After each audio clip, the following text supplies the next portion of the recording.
And welcome back once more, dearest friends in chat, to No Glitches Allowed 2026.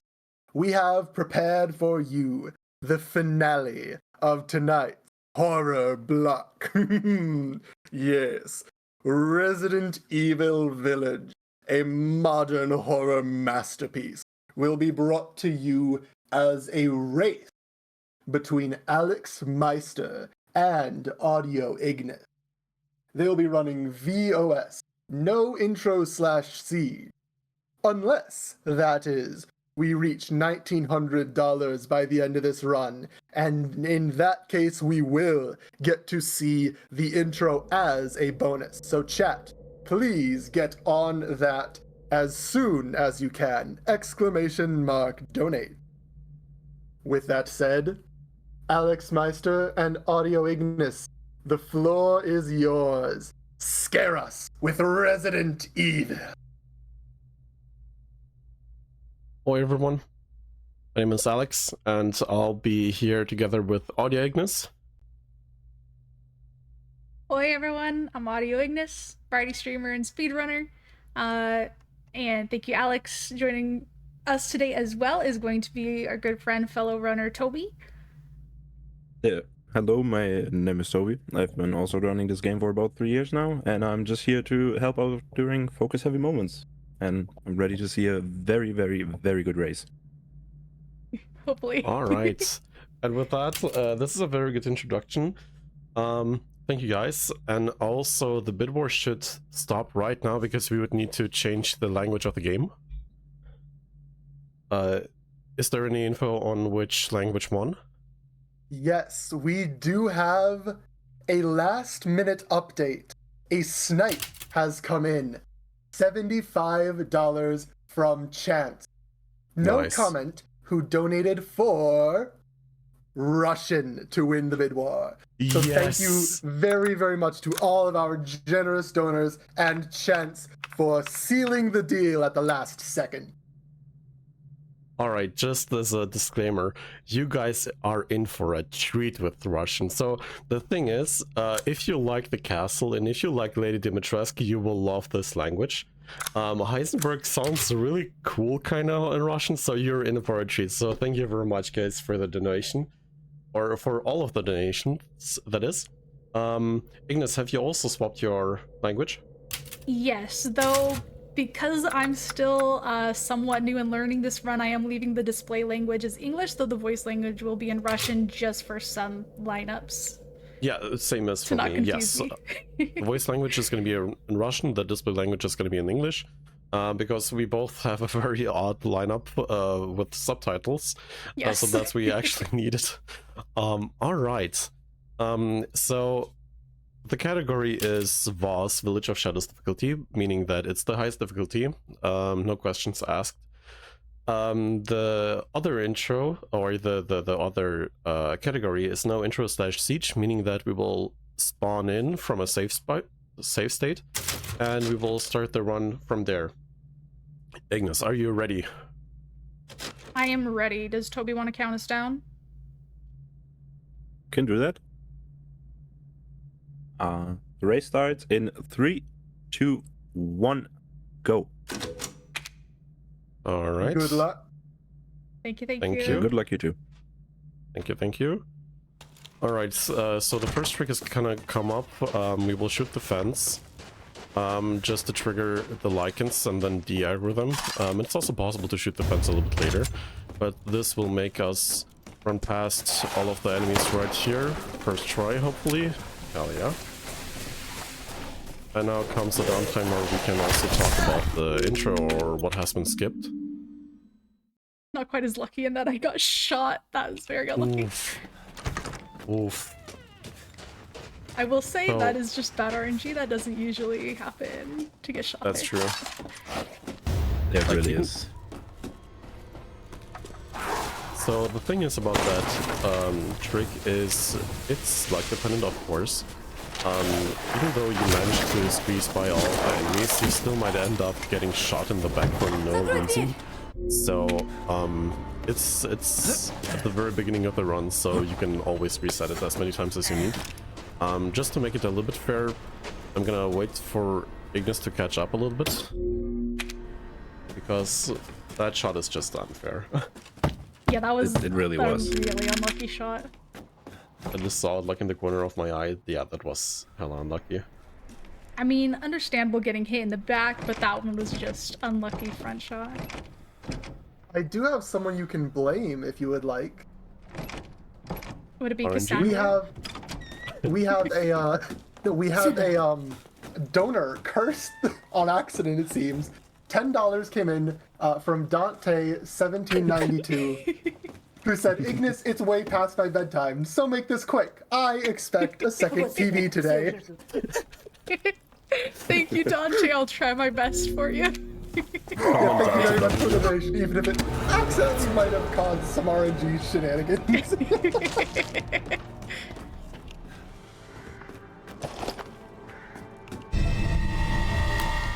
Ignis, you didn't let me know that you're actually done with the... Oh, that's too bad. Быстро Oh разгорается. no, I hope that I can catch up to you. So unlucky. Not planned at all. Definitely not planned. Спокойно. Постарайся не дышать дымом. Знаю. Спасибо, I'm only a Итан. little bit ahead at this point. It's fine. How much? Like a minute? Are you already at Cassandra? Я не понимаю. Yeah, definitely already at Cassandra. Yep. Alright, I like- think we can stop the run in like 10 minutes or something. I think this is this fast. New world record pace? No, just kidding. Please. Like, that would be actually kind of funny if Ignis broke the world record. That would be impossible right now. But don't say impossible, I mean, everything is possible. Improbable then. No. Alright, so the thing is, with the intro has quite a lot of RNG, which we can showcase if you guys reach $1,900 in donation in total. And I think we're like 138 away right now. 138 is correct. Вот за Nice. And if you guys reach that donation goal, then I will have fun, I mean torment myself, or showcase, or what I call it, with the intro, where I will shoot 2 enemies and try to survive. But in the intro there's a lot of lore. Like after the events of Resident Evil 7, the protagonist, that is Ethan Winters, has been transported from the US to somewhere in Eastern Europe, probably in Romania, where he should be quote-unquote safe. And right now you can also hear the Russian language of Lady Dimitrescu.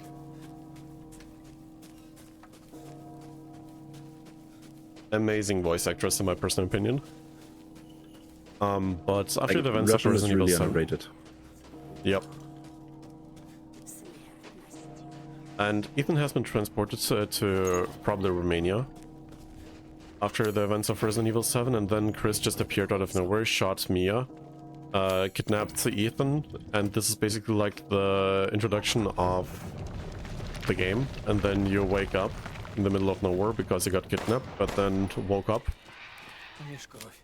and now you're trying to find Mia and also your daughter, that is Rose. Nothing out of the ordinary so far, Copium. Besides like lichens hunting you down, zombies attacking you, this and that. But if you guys donate and reach that donation goal, I'll just showcase what you missed. Этот человек здесь никому не нужен. And I will say it's А мои very дочери worth так watching. любят It's развлекать и нас. very interesting strats for К тому же я Voss уверяю, specifically. Specifically for Voss, yes. Ай, господи боже! On Village of Shadows difficulty, everything can and will one-shot you, so, and you have to survive like 30 lichens. So it's a very interesting strat that you have to perform to be able to just get through the intro. And right now we also have a second commentator, that is my cat, Ramses. Сука! Kitty. But Toby, what do you think of this? Of the intro?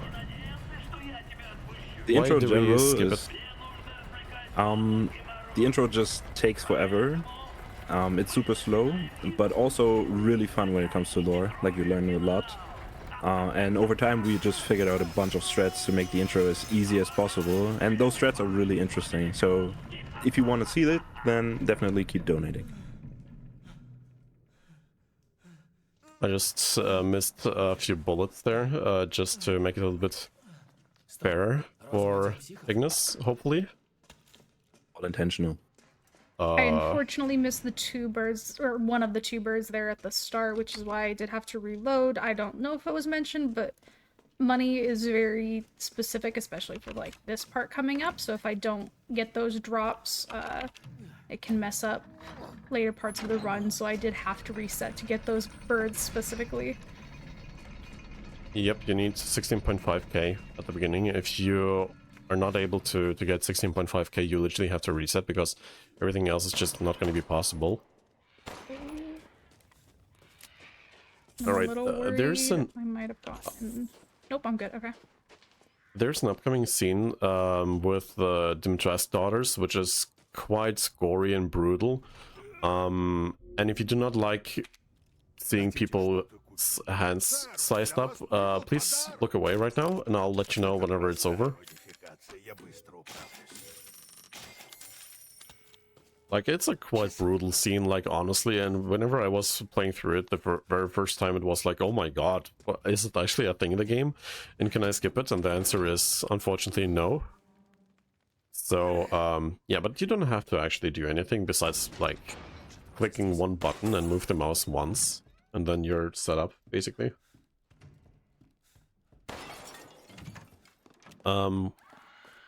A common occurrence of this speedrun is going to be, or of the game is going to be, Ethan being a little bit lucky. So he got captured, but then they were discussing, okay, what shall we do with him? And everybody was like, okay, let's... I am back in the hook scene again, so if you don't want to watch it, I would look away. You can look at my screen again, though. And everybody was like, okay, let's kill Ethan just to, like... do not care about him anymore. And everybody was like, yeah, and Heisenberg is like, wait guys, what about a death run where Ethan is going to be hunted down by like 100 lichens, because it worked out the first time, Copium, and this time he's going to be dead for real. And everybody was like, okay, that's even a better idea. And so they ended up putting him into a death run.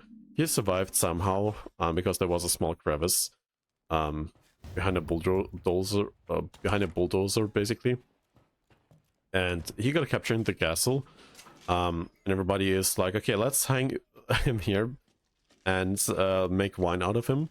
And everybody was like, okay, surely this is a very good idea, because he is not going to survive this. But surprise, surprise, Ethan escaped, and right now he's being hunted down again because everybody is alarmed. Ethan really has the most plot armor of every character I've ever seen in a video game. Absolutely. Honestly, yes. Besides maybe Master Chief, but this is like also a different category and also a different story. Yeah.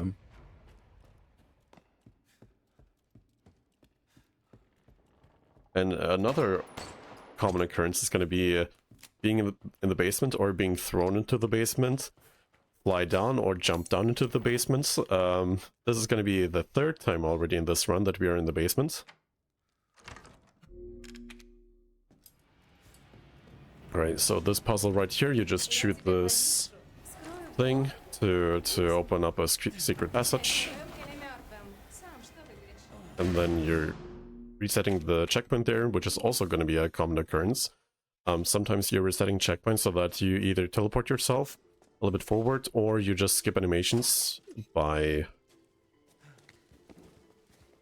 removing basically like the waiting of an animation. Alright, everything is going good so far. I'm gonna focus a little bit on the first mini-boss. That is Bella. Toby, can you explain maybe Bella whenever you're ready? I absolutely can. Bella itself is pretty straightforward. Like, nothing too crazy. So Alex is going to hit her with 5 shotgun shots. Then he will place down 2 mines, throw a pipe bomb, and then he probably will have to finish her with like 2 to 3 pistol shots. So yeah, it's actually pretty easy fight once you get it down. Fun thing is about the daughters is that usually they can't be harmed unless they get struck by cold air, I believe. And once they get hit by a cold arrow, they can be shot. So yeah. I just got hit here, and he has to reset, yeah. I just died because she just swung at me from like extremely far away, which I've never seen before actually, and I've ran this game a little bit. It should also be said that a lot of this game is depending on RNG. Like sometimes bosses just do random stuff that you can't control really, like that random hit. But yeah, most checkpoints in this game are pretty forgiving, so it's easier to get back to the fight. Yep. And Ignis is also doing that fight right now. Again, same strat applies.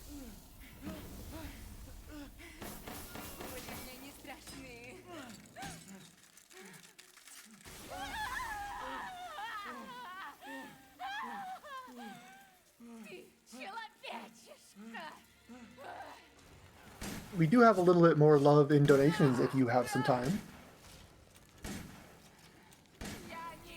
Should be a good time right now, yes. Both of them Great. are still focused.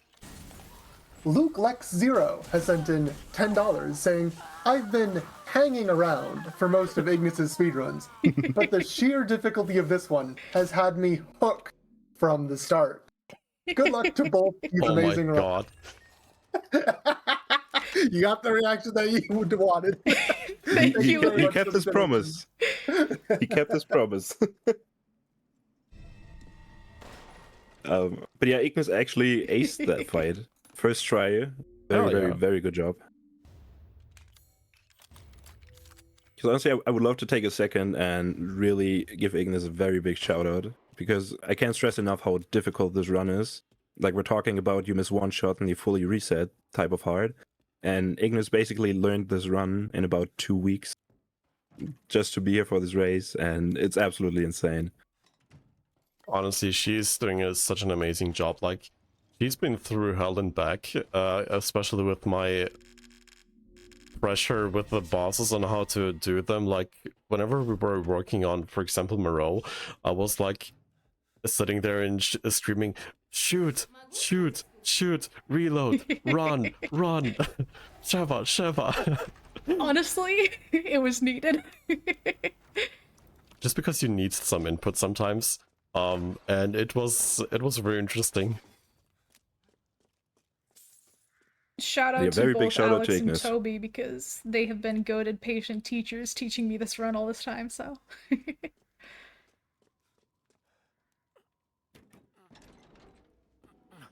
Also, the reason for us not skipping the one animation for Bella was just to normalize an animation so that she's not going to jump attack us.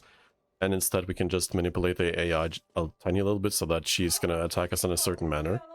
And if we do not do that, it's literally luck if we get through the boss or not. And yeah, to eliminate that, we just watch the cutscene and then start blasting, basically. See, a good commentator would have said that. You just did.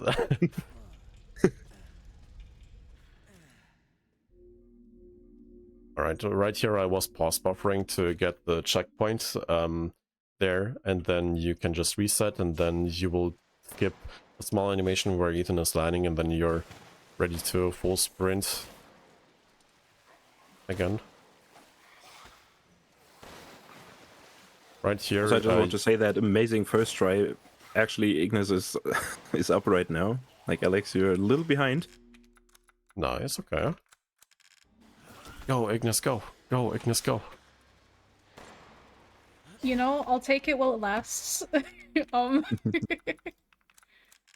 Also, to explain the FPS changes, we usually swap down from 120 to 30 just to like squish by some type of enemies. Correct. 30 FPS makes so that the hitboxes of the enemies and of yourself are smaller. This trick applies to literally almost every single Resident Evil that is somewhat modern. You can perform that in Resident Evil 2 and Resident Evil 4, in 7 especially as well. So yeah, and we will utilize it quite a lot, or like I think in total 5 times, I believe. Depending on the strat, sometimes you can go with like 7 or 8 times, or like just twice, but we'll see. Alright, so by the way, Ethan's hand in Resident Evil 7 was sliced away. This time it's going to be in Resident Evil 8, because bye-bye right hand. I will do a very difficult skip, which did not work. So what you're basically doing is you're pressing yourself into the left corner there, so that Lady Dimitrescu is gonna swing at you. But because of bad spawn locations, she swung directly to the right instead for some reason, and this time it just worked. So I picked up my other hand, and then I'm ready to bait an attack from Lady Dimitrescu and try to not get hit there. Nice. And just juke around the ghouls here. Do not get hit here, ideally. Yeah, both of you, very good job. It's almost tradition that every time you run this game, you have to try that YOLO strat where you just try to squish past her at least once. Yes. Did we both go for that strat? Did it You work out both first did, try? yes. No, it didn't work out for me. No. Okay, so this is like super deep lore. The WD-40 juice that Ethan is applying onto his hand also applies to the jacket and also his shirt, because apparently this also heals the wounded jacket. The reason is unknown. We're just assuming that it's leather, meaning that it was organic at some point.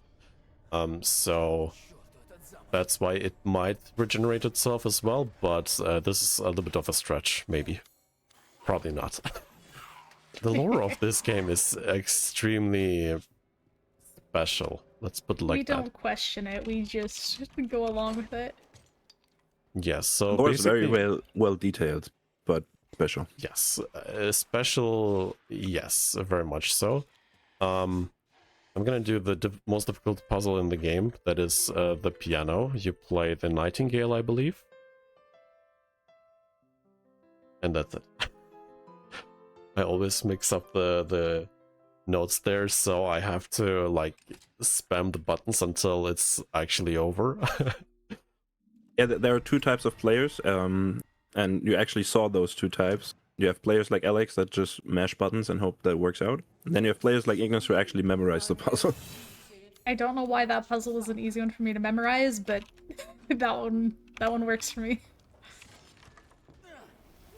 Alright, this boss fight, Bella, not Bella, but like Daniela, is a little bit difficult, so I will just be quiet and let Toby explain the boss fight, maybe. Yes, so you're both at the fight, so perfect timing. Daniela is really special, same as Bella. She can only be hit while she's affected by cold air. Sadly, there's no window here that you can break, so you manually have to open a roof that will automatically close itself again. And the strat behind it is that you basically hit Daniela with 6 shotgun shots, then you back up a little bit to evade certain movements, then you unload the rest of your shotgun, then you open the roof again and just finish off with a pistol. The fight itself is really straightforward, but the roof mechanic makes it really special. I got hit there by accident because I was a little bit too close. But since I'm very low on money right now, I have to pick up the treasure right here, in order to be able to just continue the speedrun later on. I am having a lot of trouble with her, just running behind bookshelves. He can be extremely mean sometimes, like with the RNG that is involved, so if you're not getting it down first try, this is like honestly not a biggie.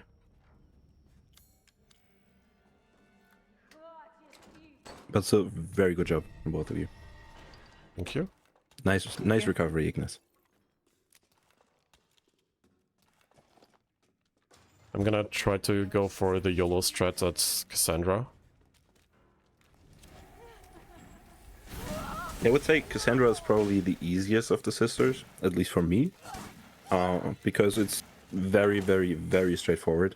You just move the bookshelf, you throw a pipe bomb to break the wall, you throw a second pipe bomb to damage her, and then you basically just unload everything you have into her.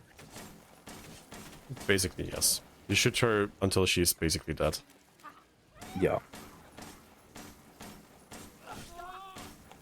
While Yep, we're fighting, Cassandra, is this a that's good what you time get. For another announcement. Yes, it should be. Great. We do have another bit of love from a donor.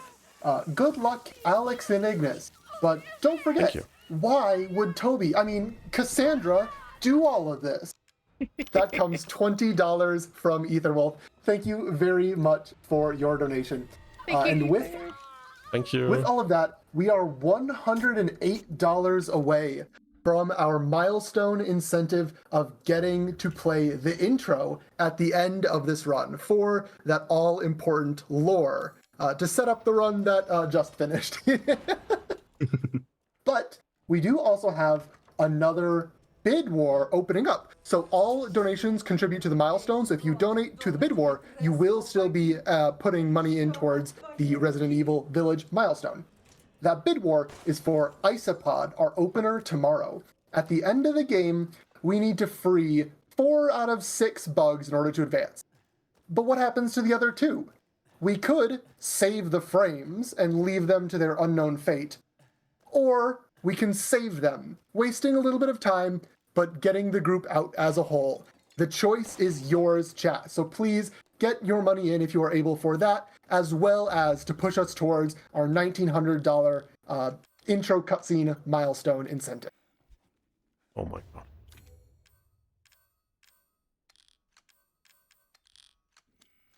There we go. Did it work? Yes. Perfect. Ugh.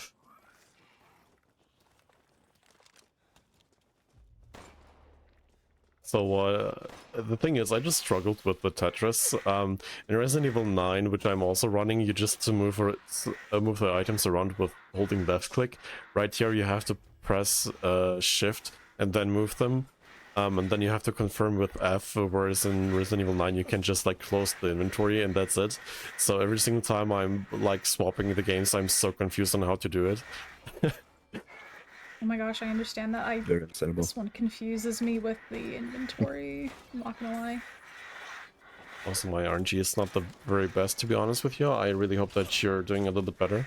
That's good news for me. Are you doing well? Like, are you good on money-wise? Well, I always pick up all the extras. Let's just put it that way. So hopefully I'm good on money.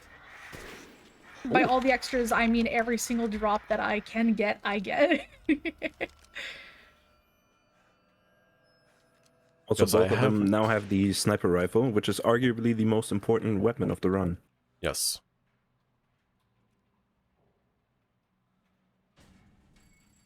You can be brutally unlucky with that section, because if you pick up the final statue hat that you need in order to progress the game, the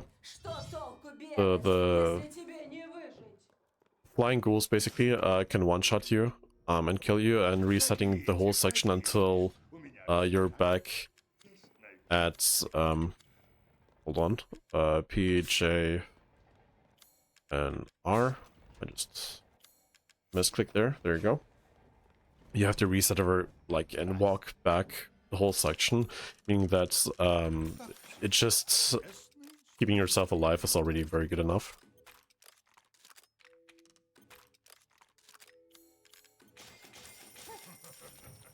Oof, okay. Did it work out for you? Yes, I got smacked in the elevators. That's the one thing with those enemies. They just smack you in the elevator even if the door is closed, if you're on the same level as them. But I did make it past. Nice. Alright, I inserted the statue hats, and right now, shall I just go for Dimitrescu? Or Yeah. Lady Dimitrescu? Go for it. Alright. So lore-wise, Ethan is trying to deny a ceremony with this dagger. Then Lady Dimitrescu appears, and she's like, "No, you're not allowed to use that dagger on anyone." And Ethan is like, "All right, boss." And then he stabs her, making her mutating. And then from the very nice and tall Lady Dimitrescu, and even nicer and even taller Lady Dimitrescu appears, which is this abomination. And this is going to be the first main boss fight of the game as well. She is also extremely precise. You can like mess around and find out here, but there's a very certain attack pattern or attack patterns that have to to basically trigger it in order to be able to damage her and also even be able to finish this fight.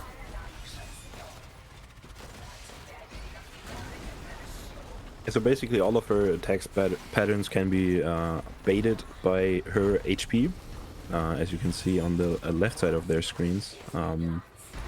And so basically Lady D has a weird mix of flying around, landing and charging, and everything can be baited by just shooting her long enough for her to lose enough HP.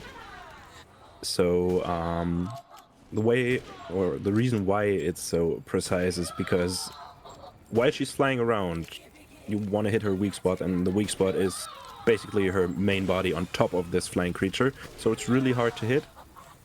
So yeah, that's why they both have to focus a little here. And also you do not have a lot of ammo for this fight, like everything has to be perfectly done, or else you can just literally reset.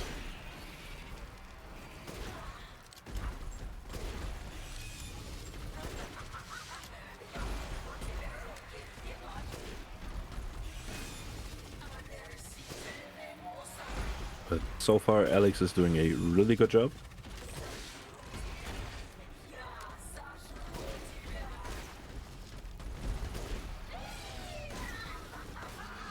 Nice.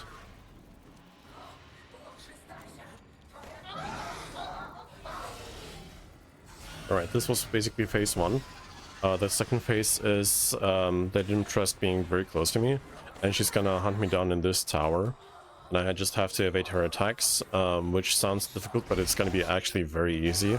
The second stage is basically like free in comparison to the first stage. Second phase is so much easier.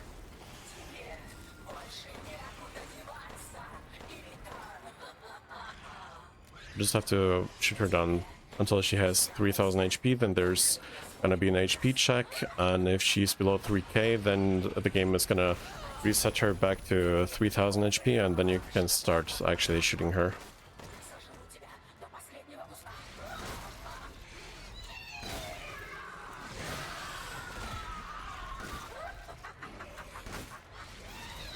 And right now Alex is moving around to maximize the damage and minimize the damage he's actually taking by dodging her attacks.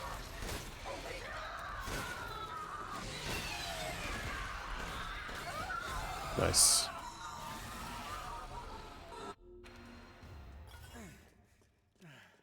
Не я здесь проклят. Alright, this was Lady Dimitrescu. How's it going for you, Ignis? She's focused. She's actually Okay. doing pretty well. She's Nice. actually doing pretty well right now. Похоже, я смогу выбраться. Sorry, I'm very focused right now. All good. That's all good. totally fine. That's why Good we're luck, good here. luck. Yep.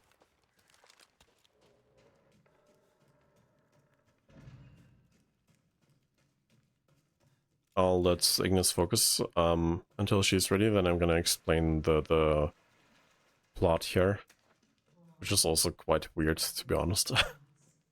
It's really weird. Like this story in general, it's just, I don't know. Like everything makes sense, but it's still weird.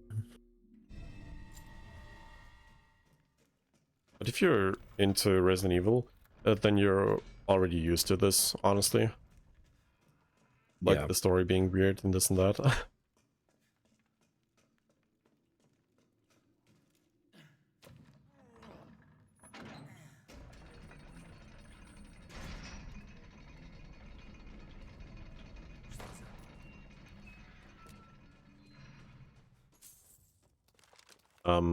So the thing is, for Lady Dimitrescu, you have to utilize all of your ammo, and if you end up not having like at least 2 sniper rounds, then you can also just walk here to the right side and then break this crate there.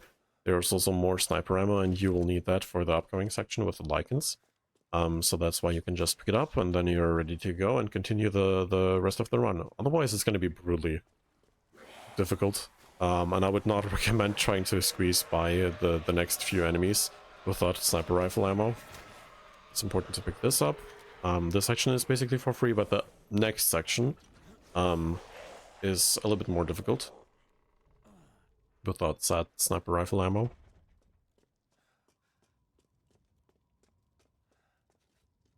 Yeah, Ignis is also now in phase 2. Nice. Actually, pretty decent pace. Keep going, Ignis. You're doing great. Go, Ignis, go.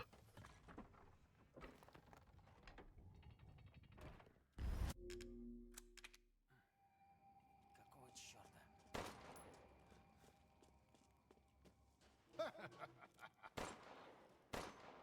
I'm breaking this lock right there from that spot just to avoid a very large amount of lichens later on, which I can also showcase, honestly, just because it's a huge time save that you're getting.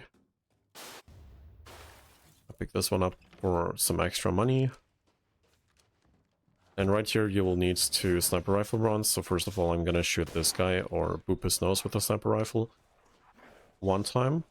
Then I'm running until about here, turn around, miss a shot, and that's why I have 3 rounds. And then you can actually continue.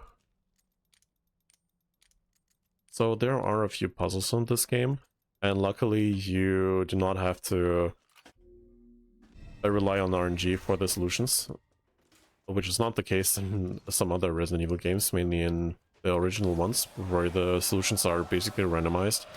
And if you're a little bit unlucky, then you can basically like spam in like 3 or 4 different solutions until you're actually having the right one. But luckily it's always the same here in Resident Evil 8. Alright, I'm gonna showcase which part of the game you're actually skipping by just shooting 1 lock. So you're running up here, and then the 1 shotgun shell that you actually need is this one to get this guy out of the way. And then otherwise, if you did not break the lock, you'd need to go all the way here, and then you already have seen like a few enemies here and there. Then you have to bait attack this guy and then this guy, and then you have to insert a key right here, try to survive, get hit a few times. Let me actually try to get it actually done right here, and then you climb up all the way up here while also evading all of the attacks, by the way. And then you can pick up this metal scrap here, and then you're up here, and right here there's also 1 more pipe bomb which you can pick up, and then you're able to continue. Otherwise, I'm gonna reset this really quick. I'm not on PB pace, so I do not mind like the extra time right now. And the easy trick is just to shoot the lock, and then you can just jump into this building right over here, pick up the pipe bomb, and you're set up. So there's a huge time save, and it's also super easy to perform, so always go for this, please. I will say I am very happy I saved about 20 seconds on Lady D. That was my fastest fight with her so far. Nice. Nice. I told you had a good pace. Yeah, that was the best that I've done with that. Надо идти, герцог. Alright, so, since you're already through Lady Dimitrescu, shall we talk about the lore of the game? Yes, go for it. Alright, so you picked up a very ominous flask, basically, with a yellow liquid. Insert joke right here, please. You basically have picked up Rose, or a part of Rose, which is the head in this instance, and you have to reanimate her somehow, because Rose is already dead, and it's all Cassandra who caused all of this mess. Wink, wink. And basically you're trying to get all of the parts from Rose to reanimate her, and all of the House Lords, meaning the main bosses of the game, have the different parts of Rose, meaning that Miro has, like, for example, the leg, then Urias has another leg, somebody has an arm, and this and that. It's super weird, especially, like, thinking that Mother Miranda has sacrificed Rose and split her in multiple parts and gave it away like it's a goodie or a souvenir, and right now you're just basically collecting everything back. It sounds super weird, trust me, it is, but it's best to not question anything in this game, especially the upcoming part as well, which is Donna Beneviento. Ignis, this is one of your favorite boss fights, right? Next to Moreau. It is, actually. It's probably my favorite part of the run, honestly. Like, genuinely. It's creepy. It's definitely probably the scariest part of the entire run, but it's genuinely one of my favorite parts. Oh, no, please. Oh gosh. Toby, do you want to elaborate on why this part is so funny? Or is so fun to play? Well, Donna's part in this game is where the developers thought, hey, let's take this very cool action game we're having right now and just set up one of the creepiest horror segments anyone has ever seen in video games. So yeah, the dollhouse, as we call it, is a very spooky section with barely any action and a lot of riddles and a very, very, very cool boss that all you can do actually is run away from. But it's actually really cool. There are some cool strats in this house, and yeah, it's gonna be a fun time. Right here, I'm pause buffering like crazy just to make the next section load in a little bit faster. Since you have, you do not have any loading screens in this game, so the game hides like segments from different areas in quote unquote elevator loading screens, meaning that if you ride up an elevator and you're inside this elevator, this is like your waiting screen. It works similar to Warframe, if you have ever played this, where one part or where an open world is connected to a base basically with one room, and in this room everything is loading in. And the same applies to Resident Evil 8. And if you load or pause buffer right here a few times, the next section is already loaded in, which will save me roughly like 5 seconds if you perform it correctly, and then you can continue without any worry. Right here I have pause buffered, everything worked out well, and right here I will do one of my favorites, checkpoint resets. I will run until this spot, wait until the checkpoint is loaded in, then I will reset it, and this will teleport me 2 meters or 6 feet in US units. Such a huge time save. It's crazy. Just probably like 0.5 seconds or something. Yeah, I was about to say not even a second. It's 100% worth it.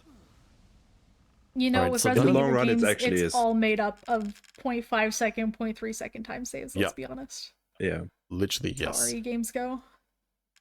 Donna has a very specific rule, no running in the house, and Ethan is like, okay, so I'm gonna do this, I'm gonna step outside, and then just start sprinting inside the home. So I do not care a lot about the house rule of her, and then I will take a wide turn so that I can continue my momentum a little bit further, and then there's another speed check inside this building. This time I'm gonna stop sprinting for real this time. There's unfortunately not a way to skip past those triggers. And we are in a basement again. Yay! This is probably like the 4th time in this game that we're in a basement. And like Toby hinted, this is going to be like filled with puzzles and whatnot. Fortunately or unfortunately, those puzzles do not contain any weapons or me shooting stuff. Mainly it's going to be running from point A to point B, solve a puzzle, run back, do something else, run back, do something else again, continue, puzzle here, there, etc, etc, and eventually you're out. So this is set up like a huge escape room. Good thing is we already know all the solutions because they're set and not randomized. shout out to all of the Resident Evil 1 and 2 speedrunners who are still struggling to insert the right answer. I know the pain. Like, for example, in Resident Evil 1, you have like one puzzle, you have to type in a password, and it's like 1 out of 6 to have the right one, and if you're not lucky, you have to insert all 6 of them just to be able to continue. So it's frustrating. So we're very fortunate that those times are over. Откуда она здесь?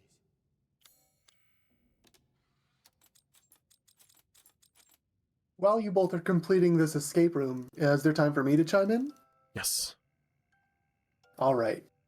Because if this section might be too terrifying for those faint of heart, if you would like to type in !donations to keep pushing our total towards that 1900 that we need in order to unlock the lore, the intro cutscene to this game at the end of this game, that would be much appreciated. And of course, all of it does still go towards the Go Rescue Pet Adoption Center.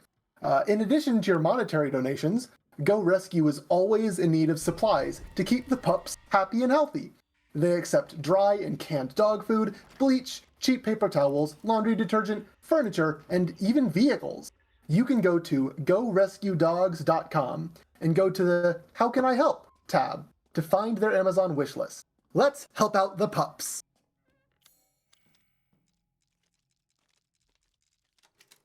One more thing about the lore of this whole building and the boss fight that is gonna come up.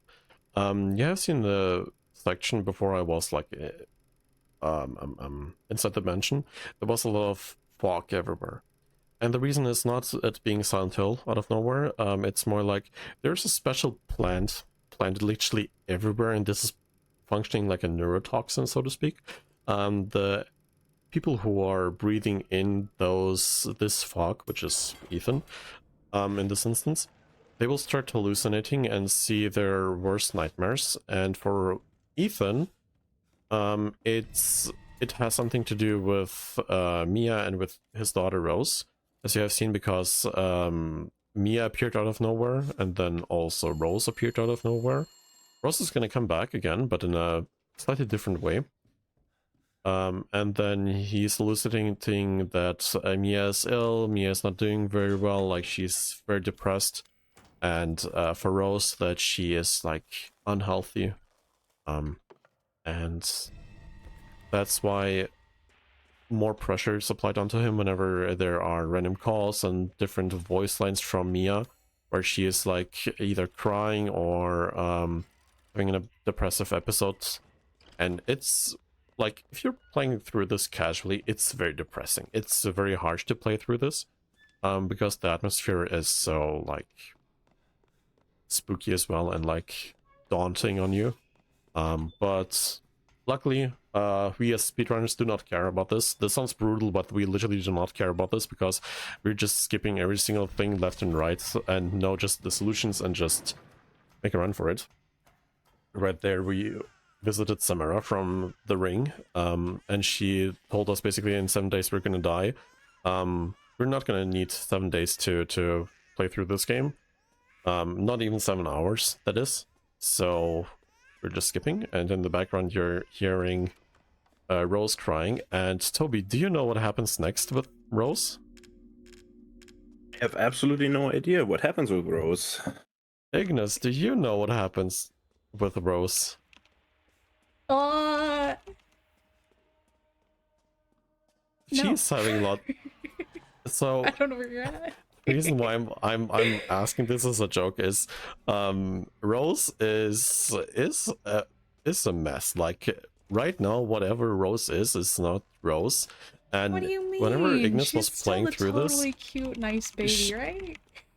whenever Ignis played through this casually, she hated this section with a passion.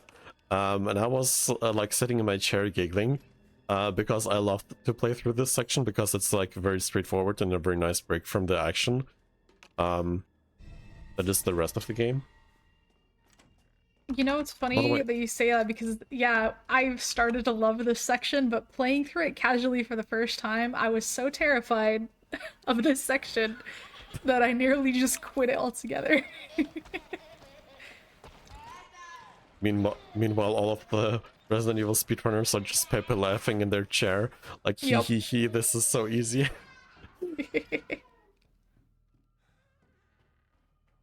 Alright, so for Rose, you have to actually hide from her, like try to avoid her attacks. But Toby, how do we perform this upcoming trick? Actually, what's coming up now is the so-called baby skip.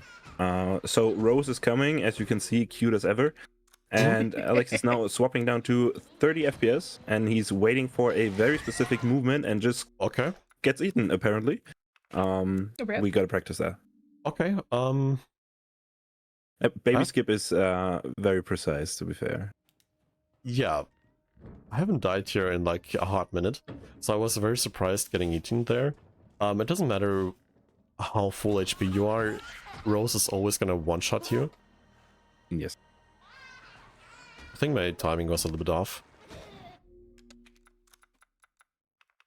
So again, Yes, the and the swap timing to of 30 that FPS. skip I know is extremely we go. precise if you get it at too early or too late. It's all over. Are you at the Yeah, you baby skip literally only moment? have a few frame I'm window. going and grabbing the fuse right now. Okay. Alright. Yeah, you guys are actually pretty close. Nice. Sorry for interrupting, you were about to say something? Yeah, the baby skip is so precisely timed that you only have like a few frames of actually squishing past her, otherwise you get eaten alive.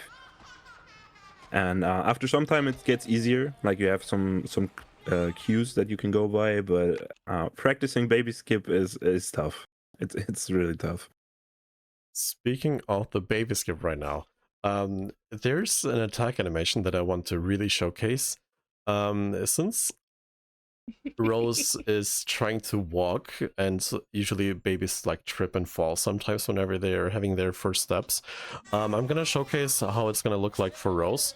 I'm gonna bait an attack. She's gonna face plant there, and then I can just continue running. He's not very happy about this. But still as cute as ever. What a nice baby. Everyone He's say grown goodbye so to fast. Rose. Bye bye, Rose. She's grown up so But good fast. thing is, it's a race. We have two different games on the screen, so you can see her again. Yeah. I'm just trying to RNG manipulate Ignis run so that Rose is angry at me, so she's gonna unleash everything onto Ignis. Pepe laugh. Please no. Rose, hear me out, Rose. Just chill. Okay? It was Alex, not me. No, I'm good. I'm solid. Bye, Rose. Bye-bye. So in order to Bye, kill Beneviento, Rose. you have to interact with Angie puppet right here 3 times with the scissors, and it's those scissors, and I'm gonna poke her with this scissor as well. It doesn't do anything, but it looks kind of funny. So the first one is always up here. Then you have to walk down to the dining room, and she sounds that like she is right beneath me, so I'm gonna go to the first spawn location.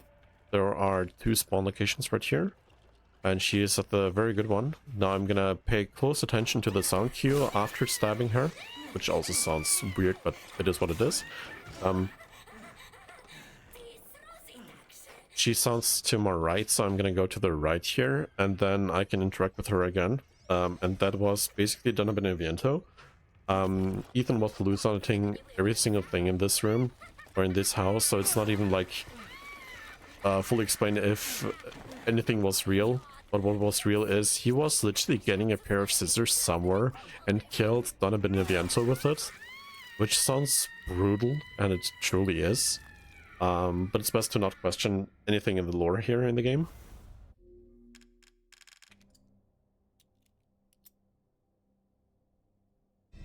Значит, вот кто за этим. Неужели? At some point, you just really stop questioning the lore. Yep. You just accept it.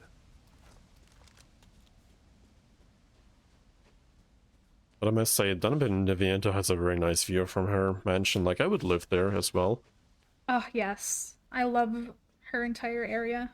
So pretty. Other than the fact that her house is sitting on a cliff that looks like it is Yeah. not very stable. Yeah, 100% yes. But you may not until- see it in the speed run. There is a beautiful waterfall that is right behind it as well, just making it so pretty.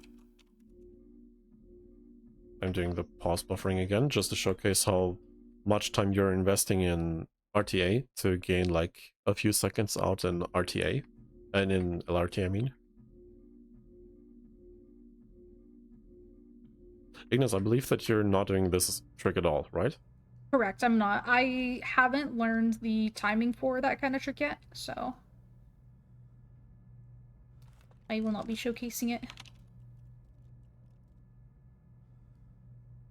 But I am going down the elevator, so Nice. I'm not Very too far nice. behind. Yeah, that's very good. Apologies for being so quiet. I have been very focused for a lot of this. Because you see, like, there are certain sections in the game where you have to concentrate so much, and then you have a lot Yes. of downtime wherever you can take a break, basically like a mental break from the shooting and aiming and whatnot. I missed the Exactly. box. There you go.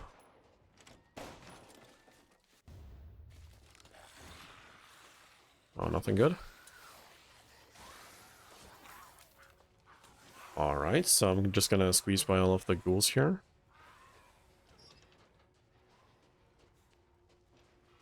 Alright, so this section is also pretty free. You just hold Shift W and run. This is gonna be a common occurrence as well in this game, where you just are holding Shift W and do not care about the enemies at all, just because everything is routed so that you are gonna avoid all of the damage. And I got pretty good, decent RNG. I got shotgun shells. Nice. Right here, you're swapping the FPS from 120 to 30 just to squeeze by this tiny little ghoul on the ground. This is saving you like 1 second, but this ghoul can also attack you whenever you're like trying to squeeze by him. Literally one-shotting you. Like, I'm not even kidding. Like, even the one-shot protection is gonna not work, and you're gonna die if you're not like swapping the FPS properly. Но у меня есть вы. Ищите качественные ингредиенты и приносите. Мисс Энджи, какая прелесть. Toby, while you're free right now, can you explain why I'm not getting the reload speed upgrades for the sniper rifle and for the shotgun, please? Well, basically, we never get the reload speed because we mostly reload outside of fights anyways. And especially in weapons like the shotgun, we are using a simple technique of only having one shell at a time. So reload speed would do absolutely nothing for us. So yeah, we're just saving money by not getting that upgrade and just rather invest it in more damage and more ammo.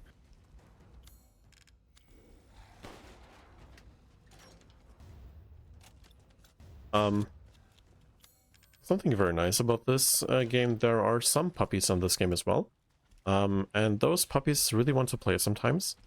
But with all respect, those puppies have not been trained yet, so I'm scared for my life because they can one-shot me as well. So I'm just hoping for the best. Nice, alright. You're fine now. Okay, let's see how Ignis is doing. Also meeting the puppy for the first time.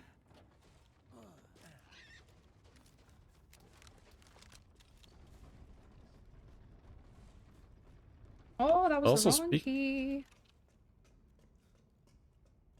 Oh, you got the wrong key. I know exactly what you mean, yeah. Yeah, I was about to say that that's one hit guaranteed. Unlucky, but it's okay. There's lockpick.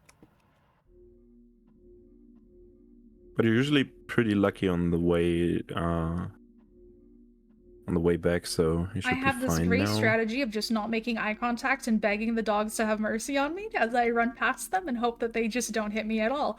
And see, usually it works. Usually they're very nice, just like that. Maybe? Maybe? Okay, yeah, no, I'm good. I have absolutely no idea why it works for her and not for anybody else, but yeah. I have a good for way you. with dogs. Because dogs are amazing. And if you guys like dogs, you guys should donate to the Yes. incentive to watch Alexmeisteer do the intro. Absolutely. We are still sitting at $108 away. Might so I ask, close. runners, about how long do you think we have left? I would say like roughly an hour-ish Okay, chat. for the rest of the speedrun. You heard him. Roughly an hour to raise the $108 for the Go Rescue Pet Adoption Center we need. Now, I am looking at chat. There are 67 of us in chat right now. So if everyone donated just $5, we would blow past that 100 that we need. And if you are just thinking, you can donate without a message, of course, but if you are thinking of a message, might I challenge you, chat? In your $5 donation, please send me your juiciest tidbit of Resident Evil lore. It can be true, it can be not. I'll have no way of knowing, but I will read it out anyways, and we can see how our runners think about the lore of this wonderful series. We can set it up so that it's like X Factor. I'm not sure if this is like the name of the show in English as well, wherever you have Jonathan Franks like showcasing you multiple stories and then you decide if they are true or not. So you can do the same basically with lore. Just drop the lore and then we will tell you what's true and what's not. I love that idea. So chat, send me in your lore with true or false, and we'll see if our runners and commentator know what the real Resident Evil lore is.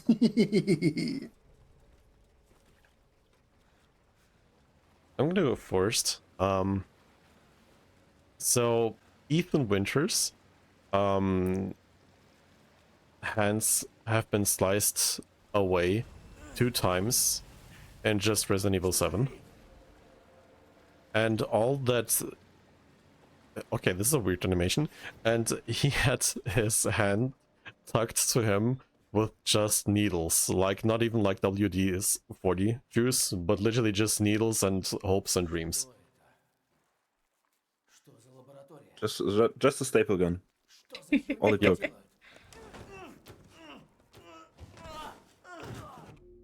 Ethan is also a very fun guy. And if you get that horrible pun, then We stand Awesome. horrible puns. because for those of you who don't know, spoiler alert, Ethan is mold. He's made of mold. Long You're story short. spoiling. I know.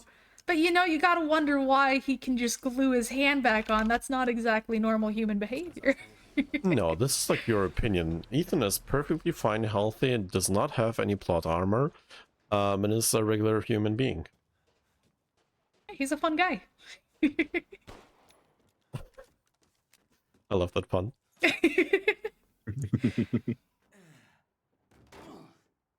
Okay, so both of them are now entering what I like to call the you reset section of the run. Like right now, things are going to get juicy. If you think the Oh run my was God. hard so far, now it's really starting. That pun though, oh my god, okay. Juicy because of the water everywhere? Maybe. Wow. Wow. I know, terrible German humor. Speaking I'm going for of it. Germany, we have 6 AM and we started this like an hour ago. And other European people are also here, so thank you very much guys for tuning in and being here with us in this unholy hour. Appreciate you guys. I also appreciate all the Americans who are here super late at night. Shout out to all of me. Tech and everyone here involved. Thank you guys.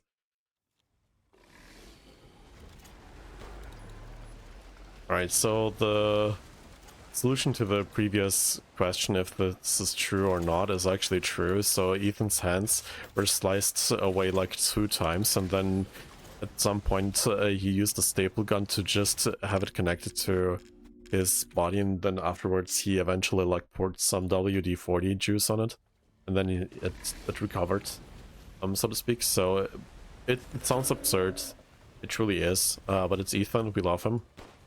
Sometimes. And yeah. Ethan tries his best. Literally, yes. There's also an achievement. Speaking of trying his best, there's an achievement in this game called Father of the Year, where you have to speedrun, quote unquote, speedrun through the game in less than 4 hours to get an achievement. And honestly, Ethan deserves it. Like the amount of stress and whatnot he's going through in this game is absurd. Like he's not even questioning anything. The fact that he's like pushing some carts into the water to make up a bridge to fight Moreau is absurd in itself. But speaking of Moreau, so Moreau is like the best and the worst boss fight. No, he's the best. He said so himself. That's true. He's the best, but the worst fight. Yes. So yes, but actually no. It's very difficult to learn, and I cannot underestimate how difficult it is to learn this boss fight properly. Ignis has been through it just recently, and she can verify how much fun she had. It is very, very difficult. This is basically one of the most precise fights that I would argue exists in a game. It's a very difficult fight. If you mess up even one shot at the wrong time or don't get enough damage, you basically have to reset. It's a very difficult fight. You're not allowed to make any mistakes. Yep, literally none. If you're just one pixel away from somewhere you were supposed to be standing, it's literally GG and you have to reset the fight. Speaking of plot armor, by the way. Whee!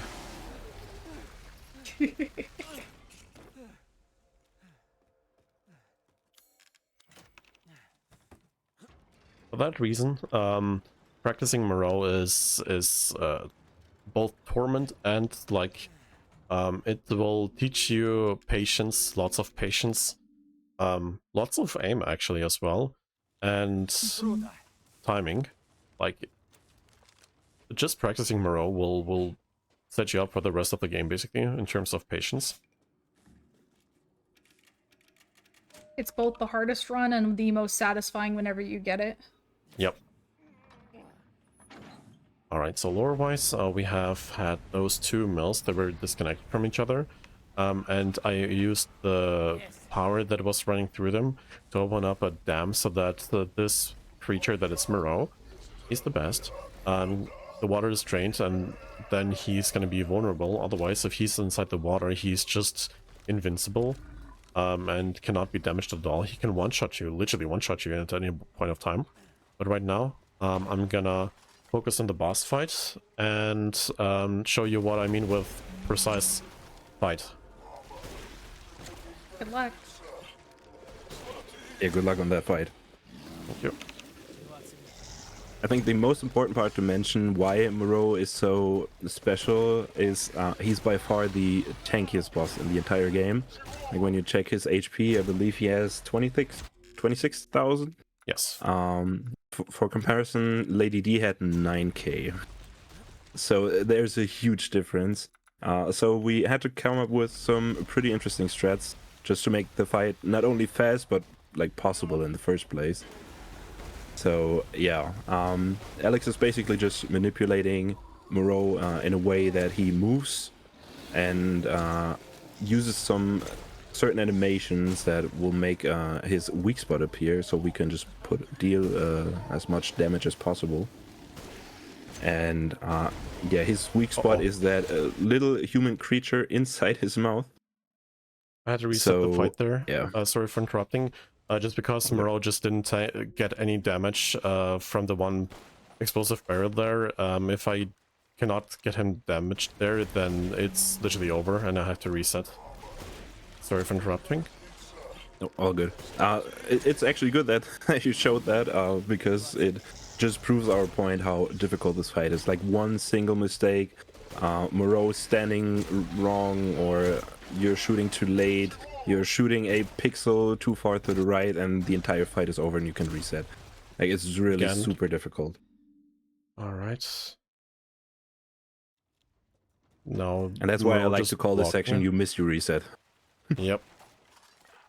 By the way, is Ignis stream frozen by any chance? Nope, perfectly running for me. Okay. We do see that on the Twitch side. Tech is on it. Okay. Sorry about that, everyone. We'll get it back. Possibly already. Shout out to our Oh tech my team, by the way, for God. doing amazing work throughout this entire event. Yeah, really. Shout out to the tech team. Shout out to Amazing you guys. people. So everything that can go wrong just went wrong. Just because my shotgun didn't shoot, then my sniper rifle didn't shoot, Moreau blocked me. Like, it's not going very well right now. So I had to reset a few times.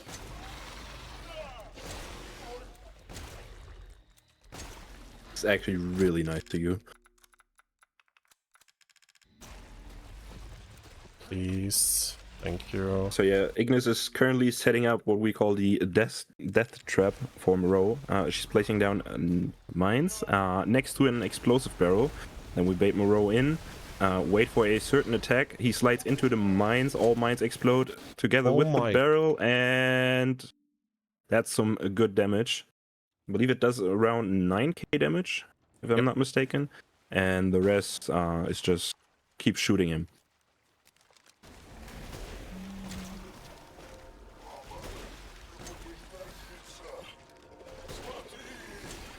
He's doing some very weird stuff here on my end.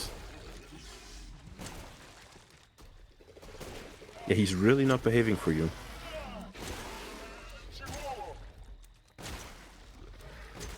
Unfortunately, I've gotten Moreau into the second phase, and I have to wait for him to finish this before I can finish him off. I didn't get the fast kill that I needed from him, but that is okay.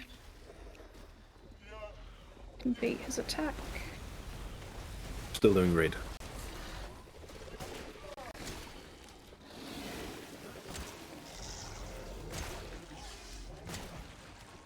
And the death trap I mentioned that does about 9k damage is so super important. If that strat doesn't work, Moreau literally can't die. We simply don't have enough ammo to just kill him like that.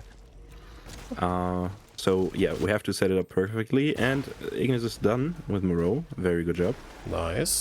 Very scuffed, but did pass him. Oh, gosh. You cannot beat me with the scuff right now. It's insane how much he was misbehaving here.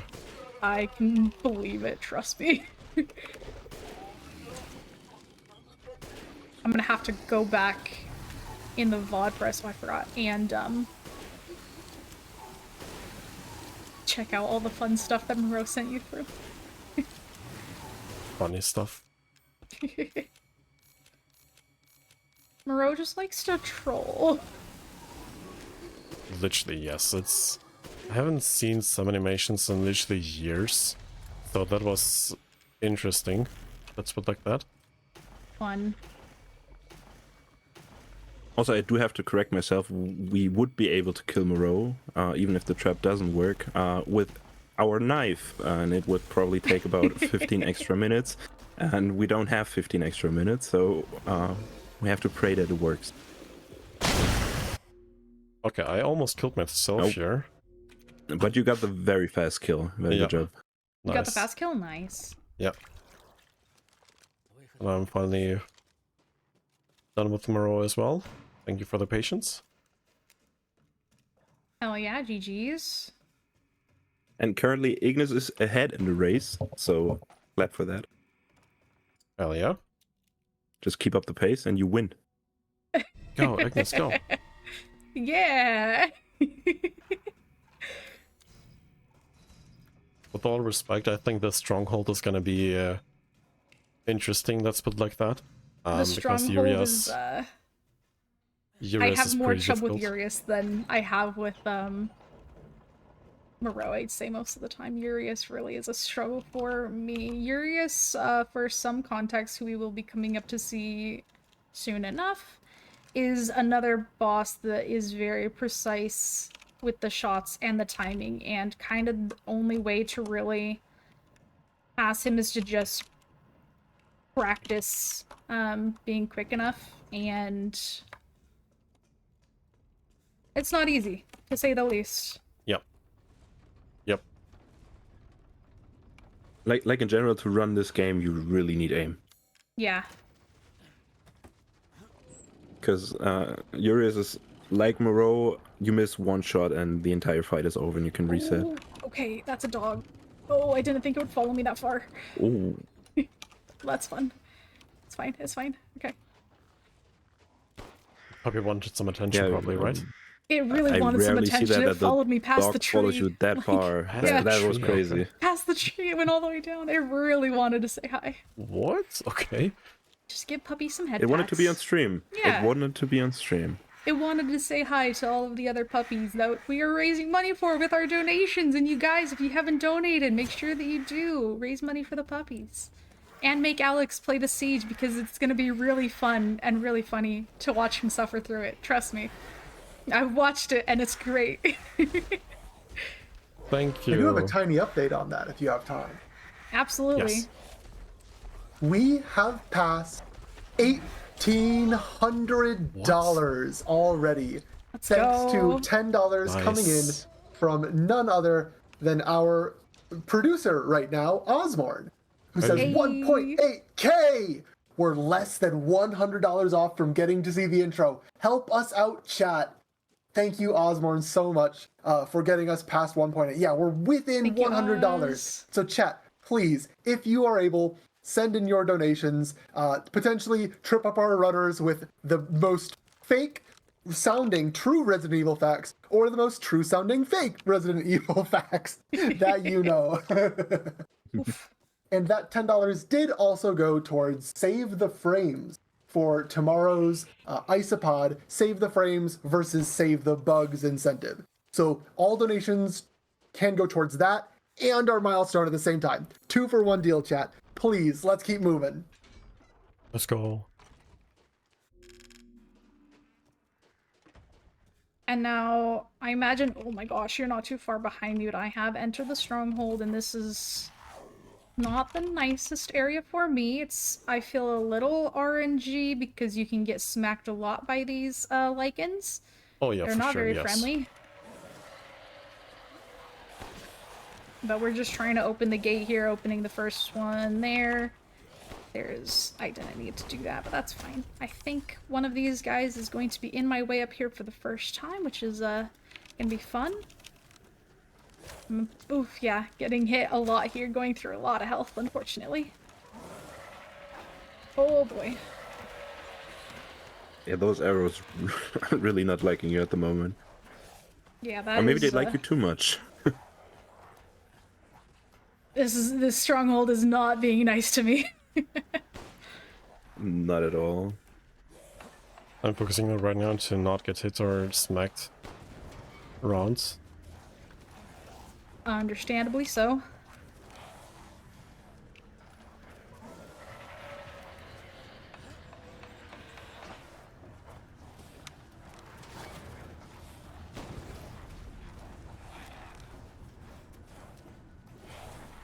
Oh, that was lucky.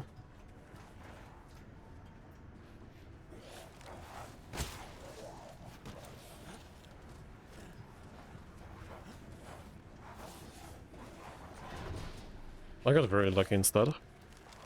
Nice. Yeah, you had some great RNG there. Yep. Oh boy. After Okay, nope, we're good. what happened with Moreau, I'm very, very happy about that.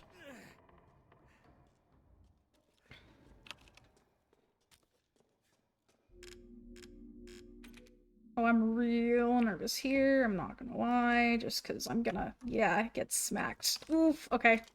Yep, Unfortunate. that was unfortunate. Это логово. Just got Did you body die? blocked. Yeah. Oh, Second did you half get of the hits on the... strongholds. At the very end of it, at the door. Oh, that sucks. That hit is so random, or like so rare as well. It's so unfortunate. Ay, ay, ay. Yeah. And unfortunately, I am also out of health because I used all of it up at the first stronghold area. So, You got this. Какой здоровый.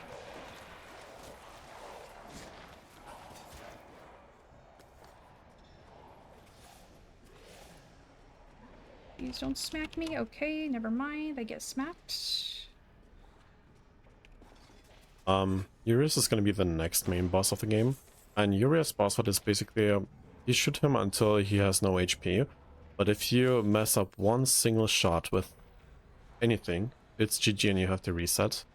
And then you have to also not only shoot him quick, you also have to do it in a certain rhythm, so that he's not going to spawn in any ads, so that they will hunt you down and kill you. The amount of ads that he can spawn in this area is insane. So you have to be very, very cautious about it and pay close attention to his HP. So that's why I'm also gonna focus a little bit. But the main part is gonna be I'm gonna shoot a grenade here, shoot him twice, and from now on only headshots, or else I have to reset. Which shows again why aim is so important in this game. Like, this fight is literally just only headshots. You miss a headshot and you're done.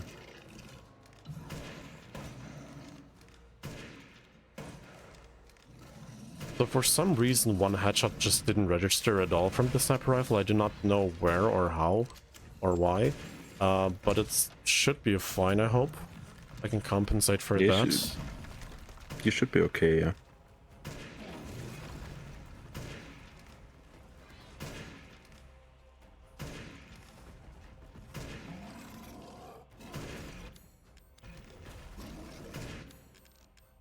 Okay, this is gonna be very interesting. I have to improvise a little bit. Where is he? Oh, okay. Can he die, please? No, I got double punched.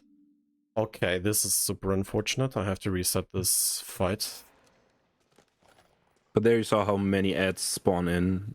Like, one simple mistake and there are already 3 ads want to attack Alex. Like, it's really insane. You have to be super precise. In this instance, it was not me like failing anything. It was more like Urias just tanking the pistol shots like nothing else. Yeah, it looked to me personally like a no-reg. Like, Yeah, I same. saw the shot connect, but it did no damage.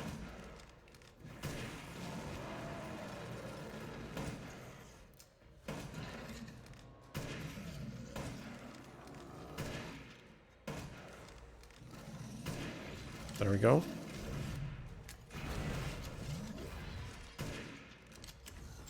Oh, But honestly, this run so far has been a great demonstration of how difficult the whole game can be if you just have either bad luck okay. or mess up one tiny little detail. It also doesn't help that the game basically hates every runner. Yep. It's There not we that we hate the game hates us. Yes.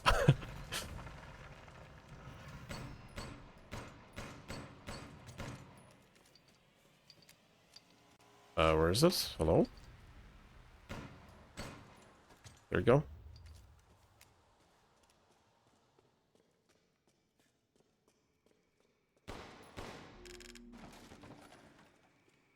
There we go.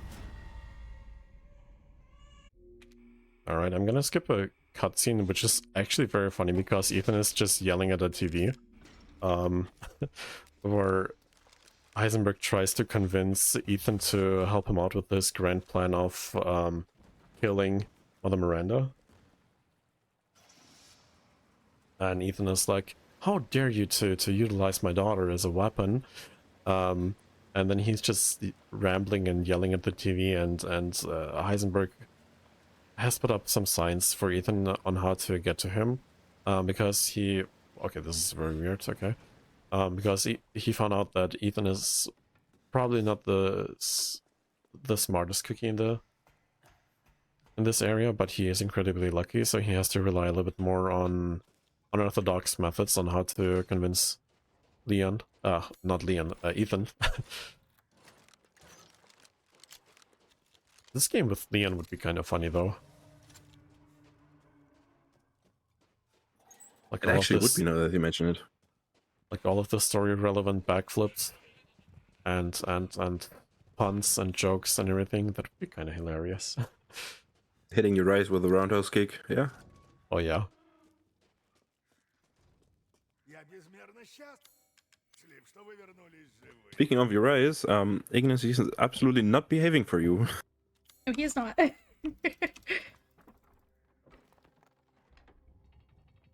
But he's almost dead, so... Backup strats. The good old pistol. The old reliable one. Yep. Got him. Nice, there you go. Is Urias dead for you? Yes. Yes. I did have to go for one reset there because the Lycans did spawn on me, unfortunately, and though I almost had it, one of them just kind of extra smacked me, so... Now that the both of you have sniped down this boss, do you mind if I snipe you with our first question?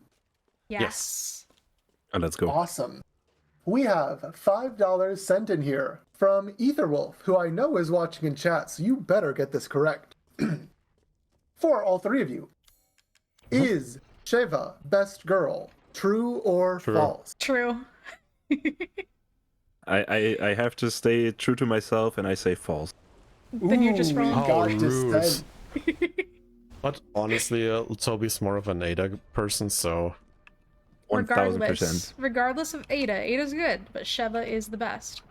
Sheva's It's the just goat. fact. Well, thank you very, very much, Etherwolf, for that $5, bringing us 93 away now from our intro cutscene incentive. Let's go. Oh, we Let's go. totally can get this. I think it's 93 to go, right? Or 92? 93, yes indeed. Nice, okay. We can get this. We can totally.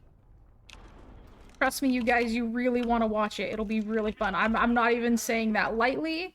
Not even just for the donation. I'm saying that legitimately. It's going to be very fun to watch. I Yep. genuinely mean that.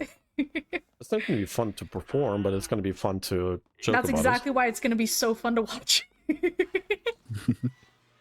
And for real, that siege section in the beginning, it's a blast to watch. There's really so much is. going on the screen. It's amazing. it. Not.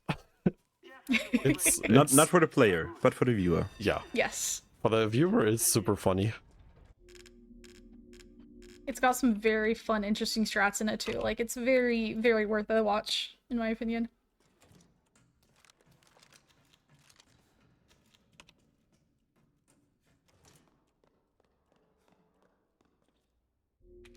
Alright, so we are gonna be the 6th time in the game in the basement, because the negotiations were short. And Heisenberg is a little bit mad at Ethan because he said no, lol. And now Ethan has to avoid like the whole factory chasing him. And for that reason he was thrown into a basement. And from there Ethan likes to go to basements. So he's jumping down another level of basements. Surviving the fall like it's nothing. Just because he's Ethan walk him down Giga Chat Winters, as some would call him. The basement guy. The basement guy. The Like fun even guy. in Resident Evil 7, haha. Even in Resident Evil 7, he got like he was thrown and fighting in the basements for I don't know how many times, like I believe 4 or 5 times as well. So I have no clue what they have with Ethan and being in basements, but it is what it is. Oh, good RNG. Nice. So the factory is also very interesting just because it's somewhat similar to Donna Beneviento's mansion, but we have to go from point A to point B to C, back to A, etc., solve riddles, puzzles, etc. So it's basically like a giant escape room, but this time, fortunately or unfortunately, we do have weapons with us, meaning that there may or may not be some enemies around here, which we will not fight because it's ridiculous how many enemies here are on this difficulty.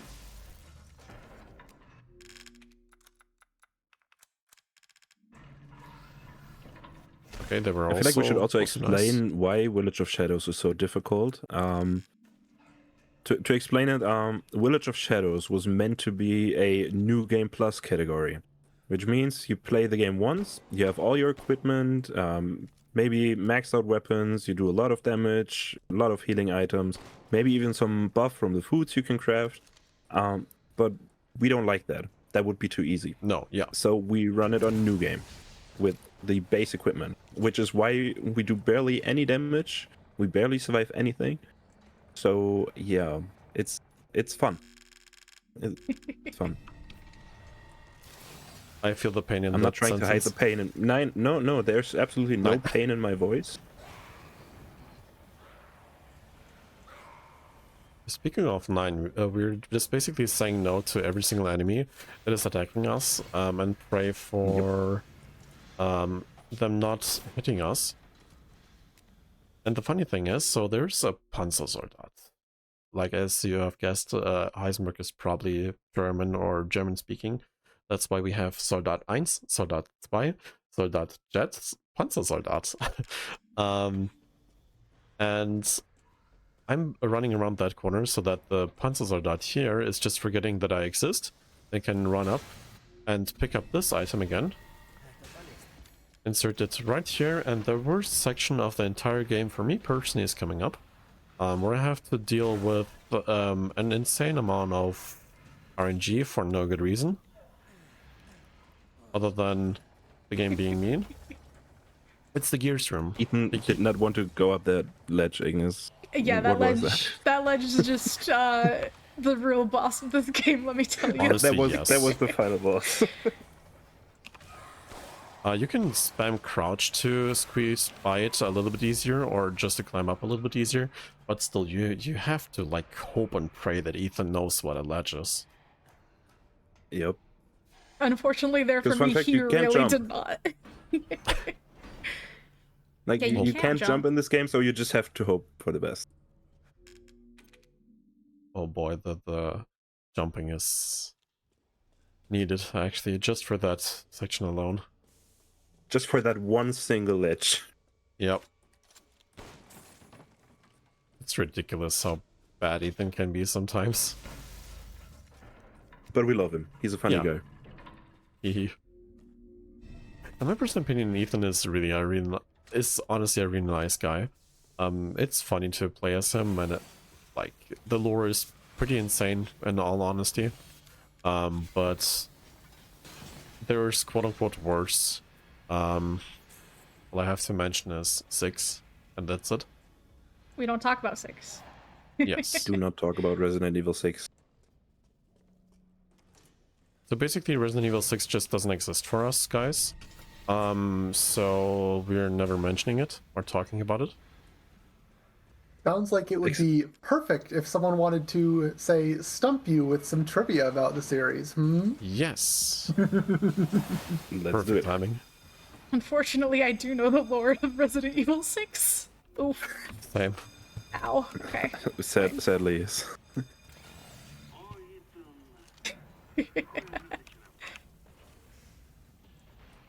We do have one brief note, if there's time.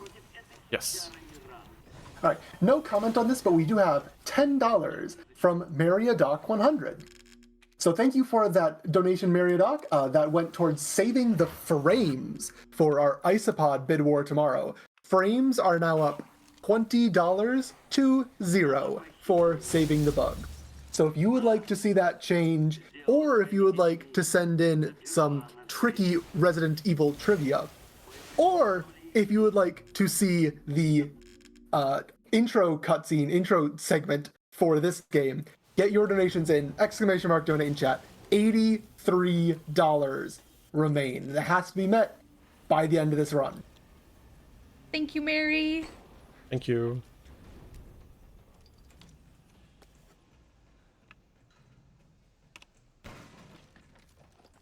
Alright, I'm getting pretty good RNG in the factory just because I get lots of shotgun ammo.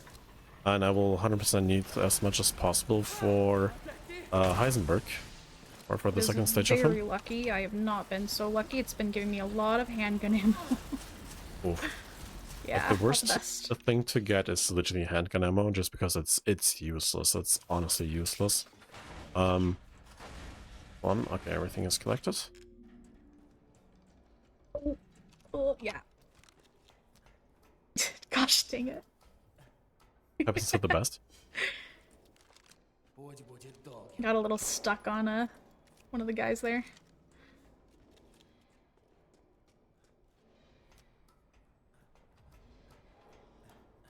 So right now, Ethan is still trying to figure out where to go in this factory, just because it's a maze. It's a huge maze. Like, you have to understand where you go at all times. If you take a wrong turn, you end up either in 100 of enemies, or somewhere where you have literally no clue how to escape, because sometimes the doors can just shut on you, and then you have to solve a puzzle, for example, and then you can continue, meaning that there are some huge time losses if you just have the wrong turn. Right here, the next boss is coming up, where I'm just shooting some red lights on a giant jet engine, so to speak. The funny thing about this is, it would be kind of easy if there were no enemies. So the game just surprises us with two of the tankiest enemies in the entire game. So if I would kill them, it would take me, not kidding, I think like 30 shotgun shells and like 10 sniper rounds. On the wrong And I way. do not have that amount of ammo. Alright, and they should be stunned. Perfect. That's how you ignore them. I have not I'm been the just- wrong way. Oh gosh. Did you take a wrong turn? I believe I did. Chloe, can Yep. you... Nope, I'm good. I'm good, I found it. You good? Okay. Yes. Took a wrong turn, but recovered well. Nice. And upcoming is my favorite checkpoint reset of the entire game. So in the top left corner you will see this small circle indicating that I can checkpoint reset. I will checkpoint reset. I will move myself less than a feet forwards, and then I can instantly start this cutscene instead of stumbling and walking around. It saves at best 0.1 seconds, but it feels super fast.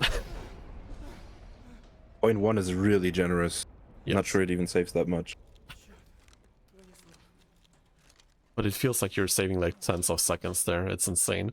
It feels really good because you basically just start floating, but it really basically does nothing. Yep.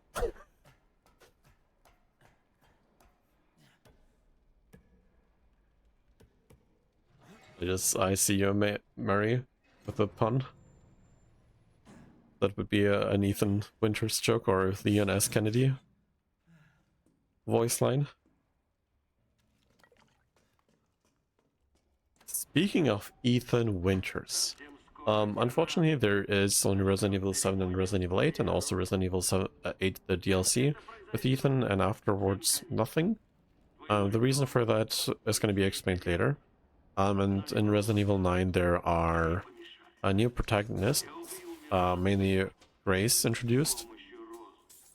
And it's also a great game, so if you haven't played it, or haven't watched anything, it's 100% worth it to play or watch it. Same goes for this game. It's super fun, fair, and entertaining if you're playing on Voss, and I would highly encourage everyone to play it as well. On this difficulty specifically, and on none other, please. I'm just joking. I do not want to have somebody sue me for that statement. This category can be really painful and ruthless. It takes a certain kind of player to play something like this, which is totally understandable. It's not for everyone. But even casually, multiple times, Village is such a great game. Yes. Yes. 100% recommended. absolutely.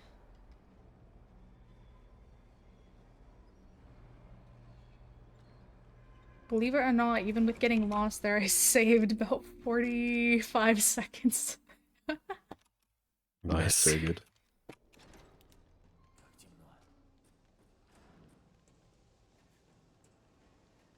And I got a little bit hyped about the Russian language at the beginning of the game, just for the reason Ethan is cursing, and the translation is not very accurate. Let's put it like that. He's cursing like way worse if you translate it properly.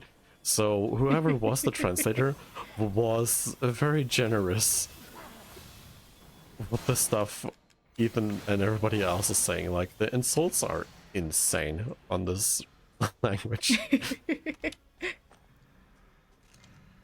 Alright, Honestly, up, I've very not difficult. heard the Russian Ooh, voiceovers, but I really have been enjoying the voice actors did fantastic for the Russian language, honestly. It really did, yes. Alright, so the second part of the difficult trick is gonna come up right here, where I will just crouch and evade this attack. Nice. Nice, very good. Very, This- very good.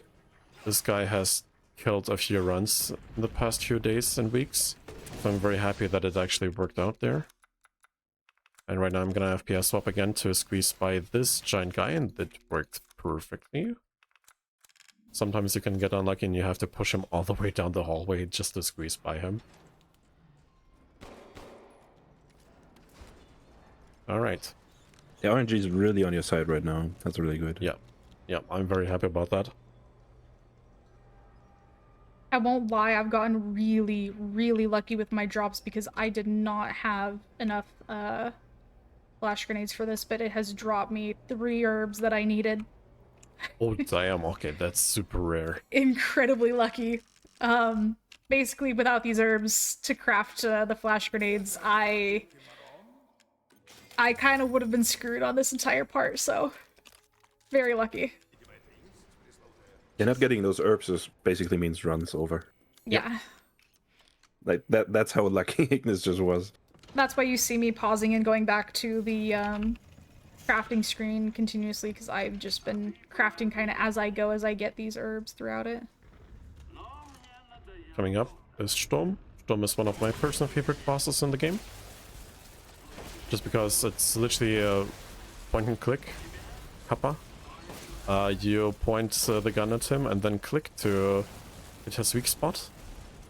He's great fun. He's like a puppy with the zoomies as he goes around the room. Ooh, And puppy with perfect RNG zoomies as are well. great, just like the puppies that we're raising money for. You guys should make sure that you raise money so we can see the siege. Such a perfect transition. I gotta sneak it in there when I can.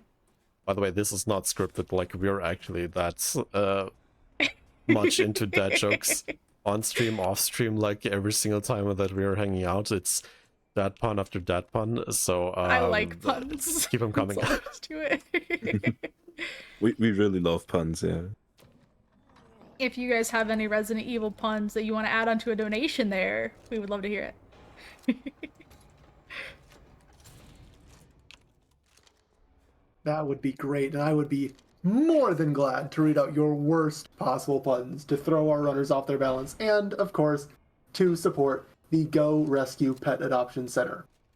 No Glitches Allowed 2026 is raising money for Go Rescue, a dog shelter in Hampton, Virginia. Go Rescue works to provide a haven for homeless dogs, giving them the time, care, and love they need to find not just any home, but the right home. So all of your donations are going towards that and towards our intro siege gameplay. And of course, yeah, thank you all so much. So long as the dogs end up not here in this factory, that would not be their home. No, Definitely not. please No, don't. Please definitely don't. not. No. And coming up is my second favorite section, because this boss is just a huge Decepticon. Basically, you're fighting him in a tank made out of scrap, junk, trash, and hopes and prayers by the one and only Chris Bradfield. And yes, it's Bradfield, not Redfield. Thank you very much. And there's no explanation for it. Like, Chris just built, because he's an engineer apparently, a tank to fight Heisenberg. Heisenberg is a metal bender, basically, from Avatar. And we're gonna fight him. I don't have to explain anything anymore. This is already ridiculous just to say it out loud, so I'm just gonna continue. I mean, the first phase of this fight actually has a very complex strategy. Since you've seen or see right now, we're in a tank. And as tanks do, we are mostly sitting in one spot and we're just shooting. That's the strategy. Yep. We hold left click until he has no HP anymore. Yep. But for real though, there are some skips for this boss which are insanely difficult to perform. You can literally save like roughly 30 seconds if you're like insane and you know where his hitbox is by pixel. I didn't get the skip here. So whenever he's turtling up, he will receive less damage, and right there, I'll get 2 shots, of course. I have to shoot his weak spots, and whenever I hit his or destroy his weak spots, he's gonna cancel a lot of the animations that he is performing right now, meaning that I can maximize the damage output even more and prevent him from entering the turtle mode. So one issue that I'm running into here back in this area of the factory is that I am actually missing rounds that I need, I believe, unless I've looked at it wrong. So I'm not able to stun some of the guys that I need to. The first time around that was unfortunate because I did take that damage, but that was the wrong thing. Just gonna sneak that back in there. But I do have the flash rounds that I need in excess now, so I'm just gonna craft some more of those again.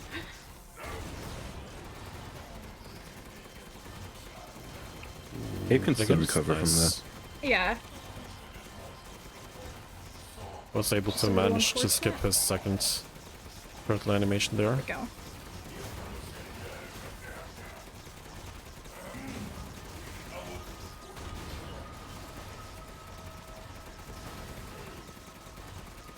Also, it's going pretty well actually for me so far. It's going really well. But right now you can actually see what difference one simple mistake makes. Like, Ignis literally only made one mistake, which wasn't even her fault. It was literally just bad RNG. And yeah, the time difference is just insane. The way the run goes. Yep. Welcome to boss. Yes, welcome to boss. The game loves you a lot. You can be the best player on the planet and you can still lose runs just to RNG. Yep. We love it.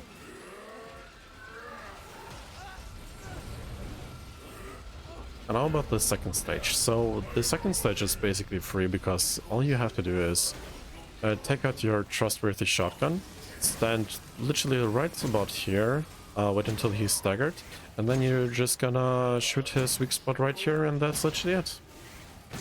Yo, there's nothing he can do to you once you get close enough. Just because the shotgun is that goated. That's also the reason why we always have one shotgun shell. Just to maximize the fire rate, and also I'm holding S while tapping W in a certain rhythm to skip a tiny animation where he's like chalking up or cocking up the shotgun, just to further increase my fire rate a tiny little bit. Yeah, we have to say that most fights are only possible because of that strategy. Like, it seems really simple, like just load one shell and keep spamming some buttons, but it actually makes so many strats possible. Yep. Prime example, Bella. If you have two shotgun shells for the Bella, for the very first mini boss fight, it's not possible. You will always die or get hit.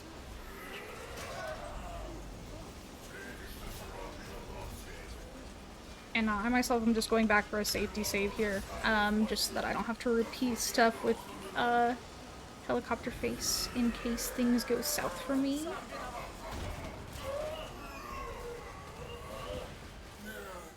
But you also have a safe state right about after the first door. Yes, So you I can just always reset have that. the loot that I like to go and grab, and so that I don't have to repeat going to grab that loot. Unfortunate. I like to have that save state there instead. Yeah, just to explain the Sturm boss fight, you basically just blind him. No idea how that works because he has no eyes. But you just blind him and he gets so confused that he just keeps running into walls, and you use that to just shoot his weak spot that's on his back. Yep. Я подтвердил смерть Итана Уинтерса. Мне не удалось забрать тело, но я сделал видеозапись. And the cutscene that I just skipped was like a huge lore dump, basically. Mother Miranda appears and rips Ethan's heart out, and he's basically dead. Or is he? And we're swapping the POV from Ethan to Chris, Giga Chad Redfield. And this is like the quote-unquote Call of Duty part of the game, where we have like lots of ammo. Like, we have a ridiculous amount of ammo and like the best guns of the game. And we are gonna annihilate some Lycans, and also are mainly searching for Mother Miranda's lab. And we may or may not have a hint where it might be, right? Like this ominous looking fortress with tentacles and vines and whatnot is probably her laboratory, which we will visit in a little bit.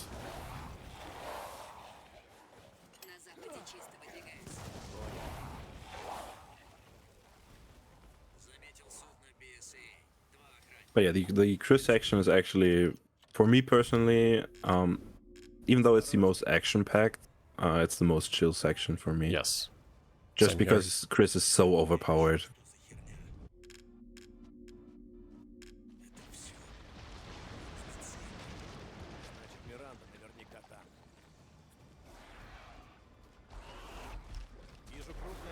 The water puppy is back again, and they're not very happy that our protagonists have destroyed their home.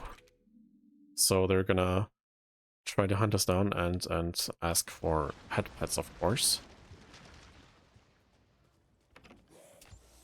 Ignis, good luck on the Heisenberg fight. Thank Good luck, good luck. you. Сероглазый, мне нужна помощь!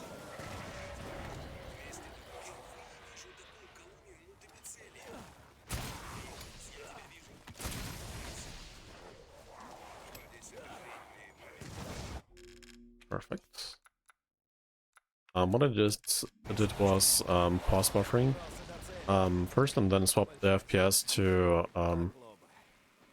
be able to squeeze by all of the Lycans. And then I was throwing some grenades and flashes just to stun them and to be able to squeeze by them, making this section also much more enjoyable. You could have killed them, sure, but it saves a lot of time if you just blind and throw some grenades here and there.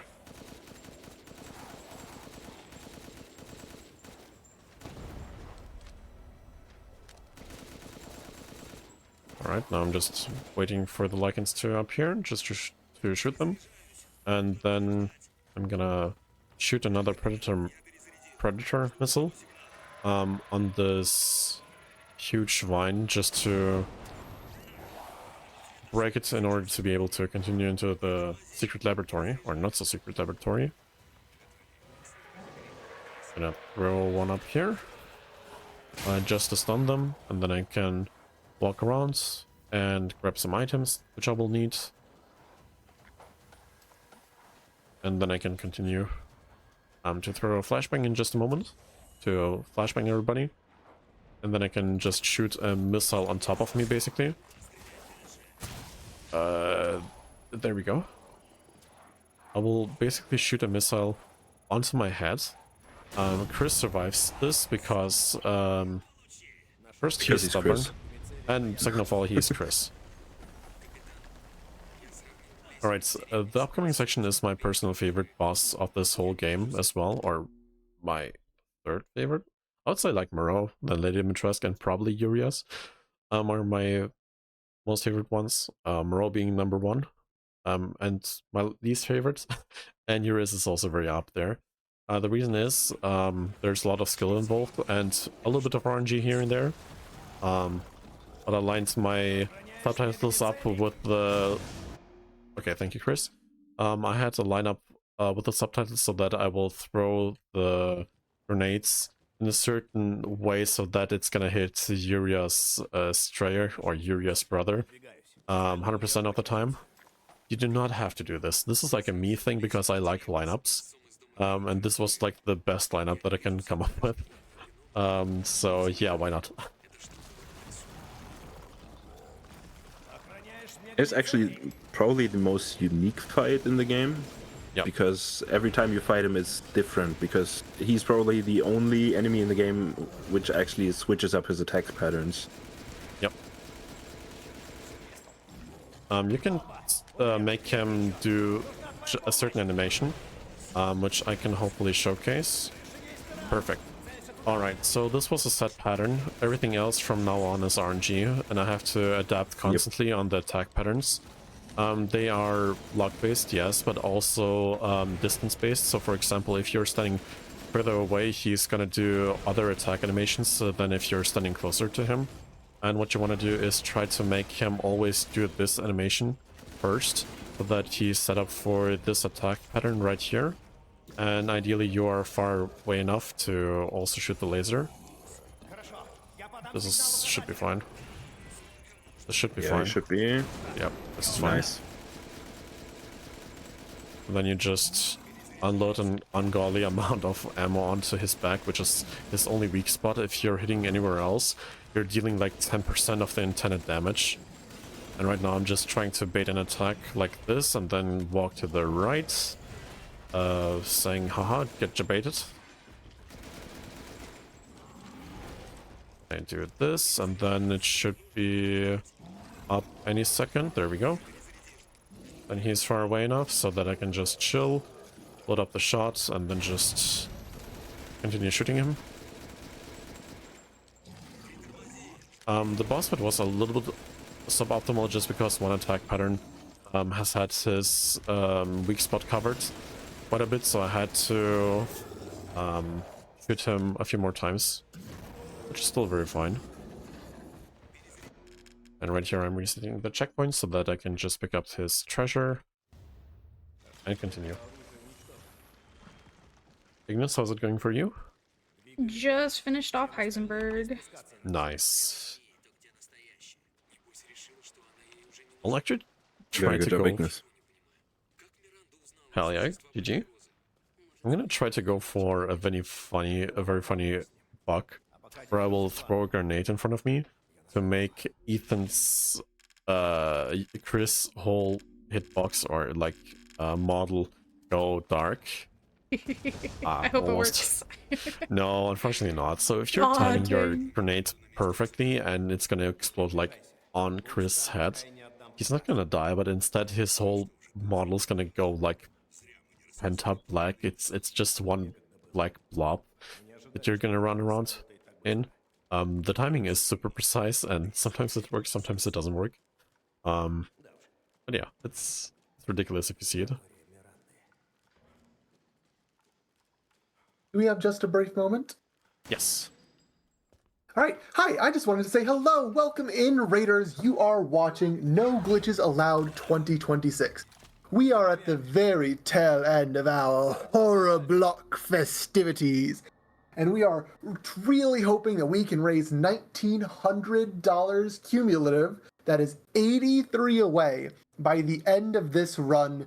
So we can witness the intro and siege portions that are usually skipped in this run. So if you are available to give money to the Go Rescue Pet Adoption Center, that would be very, very much enjoyed. To donate to the worthy cause, get the Resident Evil incentive at 19K, and we have a save kill bid war open for tomorrow. So if you are available, !donate has been used in chat. Follow that link, and let's get to 1900. Let's go. Let's do it. Lore-wise, there's a huge lore drop as well in the room and the final room with Chris. But right now we are playing Ethan in his afterlife, as weird as it sounds, and he's gonna talk with Evelyn. Evelyn was like the final boss of Resident Evil 7, I know this sounds ridiculous. Don't get me wrong. It is ridiculous, but it somewhat makes sense. But it's best to not question anything. So she's basically telling Ethan that he's been dead since Resident Evil 7 and that he's a fungi guy, meaning that he is made out of mold. He is heartless. He is not alive technically, but he's still alive somehow. And he has a lot of plot armor, basically. Like, this is the TLDR. And he's alive. He's well, he's fine. Somewhat fine. He got picked up by the Duke, and so we will fight Mother Miranda in order to get Rose back. And for that fight, I'm gonna maximize my sniper rifle, just because otherwise this boss fight is pain and suffering, as Ignis has also learned the hard way just a few days ago. Alright, I have everything. Yep, I have everything. Some extra sniper rounds, and I will hope for the best. This is literally my strat. Mother Miranda fight is actually super fun, and it uses one trick that no other boss fight has, and I think the only reason we speedrun this on a downpatch version, if I'm not mistaken, which you will see in a second. First of all, I'm pause buffering here like crazy because this one ghoul fell down, and not because I'm scared, but rather Ethan is gonna start sprinting again very quickly if I pause buffer there like crazy. Otherwise, I would have started sprinting at the start or at the beginning of this staircase. And when the Miranda's boss fight is coming up, before that, I would like to just prepare myself mentally for this boss fight, because sometimes it can go really, really well, or sometimes really, really bad. And I just hope for the best right now. Yeah, good luck on that. How's it going for you? I am in Chris's section right now. Just throwing the grenade up at the lichens up at the top. You got this. You got this. Thanks. You're actually on a bad, really solid pace. Yeah, it's not bad. I've had some bad RNG with getting hit a lot with Chris, which isn't like a problem for Chris, but is a problem for time in the run, unfortunately, so. That is true. Got this, Ignis. Go. I'm gonna start the boss fight right now. And good luck. Thank you. Also, the voice actress of Mother Miranda is insanely good. Very true. Okay, I just died. Rip. She just one-shot combo me, because why not? The fun boss fight, you can expect like one-shot combos. And I don't know if Alex mentioned where we do the lineup for the cutscene, but this is the part in the fight where we do the lineup for the cutscene. If he didn't mention it. But I got smacked. Did she just one-shot? She just one-shot combo me again, because why not? Amazing. We love it. Welcome to boss. Yep. Like, also, we have to say that usually we just Alex and Ignis are just reloading checkpoints, but basically every reloaded checkpoint, except for the intended ones, would be complete run resets. That's how incredibly difficult this run actually is. Yeah.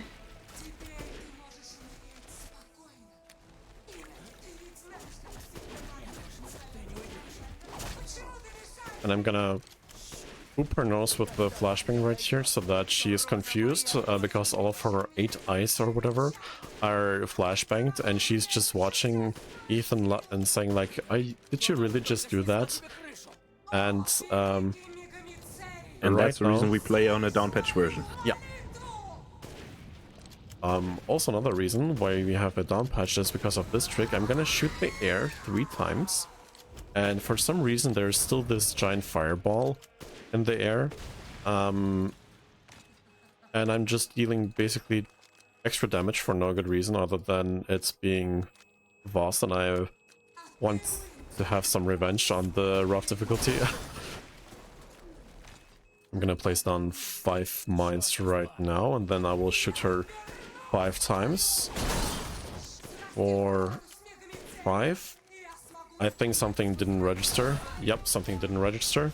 Yep, So that was an wreck. Rip. So I have to watch her do this attack. The amount of Norex is actually crazy right now. Because the game isn't hard enough. Yep. And she did the transition as well. Oh, she can one-shot me. She's really not behaving right now. That's actually crazy. There we go. Alright, so all of this could have been skipped if she just didn't get a no-wreck. But it is what it is. And I'm gonna spam 4 to pull out the sniper rifle and just shoot her until she is done with her monologue. Just a few more shots, and this is gonna be it for me with this run. GG's. There we go. This was Mono Yep, Miranda, and GG's, with that, Alex. this was Resident Evil 8. Yay! Let's go. This was brutal. This was actually brutal. The amount of bad RNG was insane. That goes for both of you. Yeah. At a glance, sometimes that Ignis run, it was outrageous. Sometimes it was insane. The amount of bad luck I've seen today is so rare. Yeah. Honestly, made for a pretty decent race though with the back and forths. Yeah. Up until It was the end, the actually a lot factory closer, really yeah. was not very nice to me. No, the factory really hated you today. You might want to consider that we do still have a race of sort. Because while Alex does have GGs, Ignis is still going, and that means, chat, you still have time to raise the final $83 needed to make Alex play the intro Siege segment. Please. We're going to keep that open until AudioIgnis calls time. So just a little bit longer. This run has already raised so much. The intro bid war alone for the language choice raised $167. So we've already done so much, but if it is possible, chat, just a little bit more could unlock even more marathon for us. I know we can do it. It's a race between you and Ignis now. Do it, chat. Also, I realized I was playing all of that fight with that Yuri at 30 FPS because I forgot to swap back. What? Wait, when did you just swap to 30 FPS? It was during Chris's section. It was whenever you Oh, yeah, I swap remember, through yeah. that door. Oh, yeah. All of that section was just playing at 30 FPS, which is not supposed to happen, but it's fine. That actually explains some stuff I saw during the fight. I was like, wait, I've never seen that. Yeah, I was wondering why it felt a bit weird.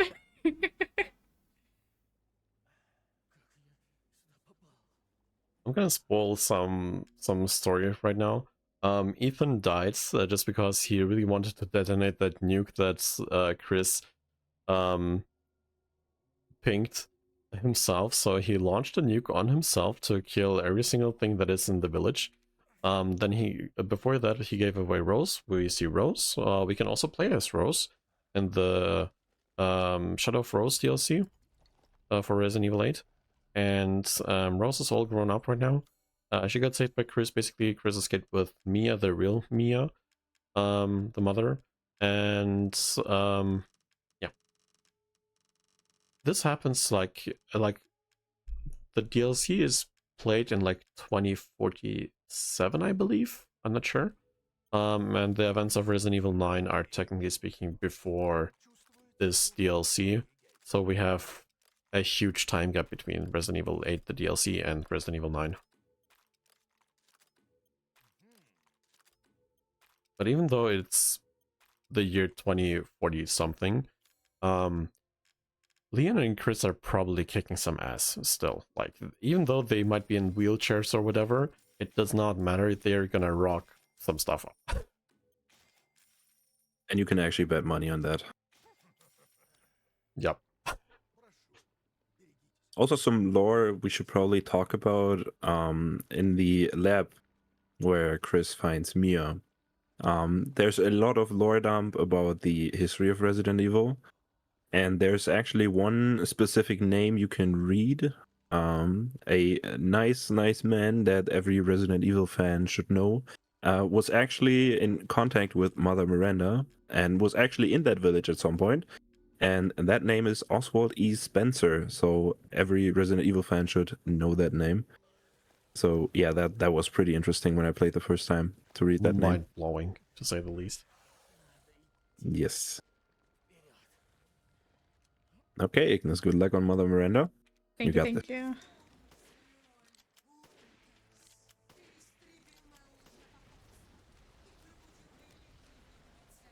Good luck, good luck.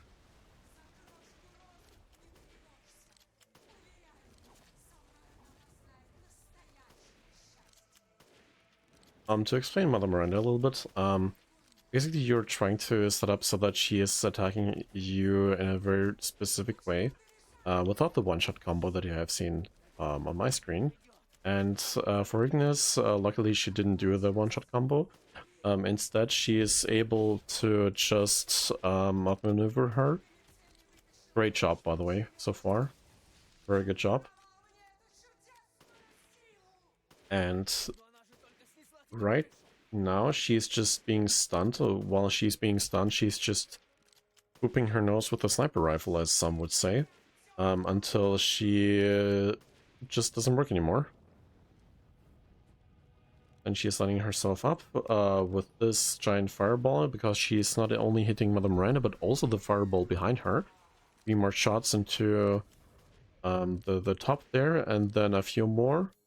And now comes a very tricky part. So the part that I made maybe look easy is actually very specific and very difficult.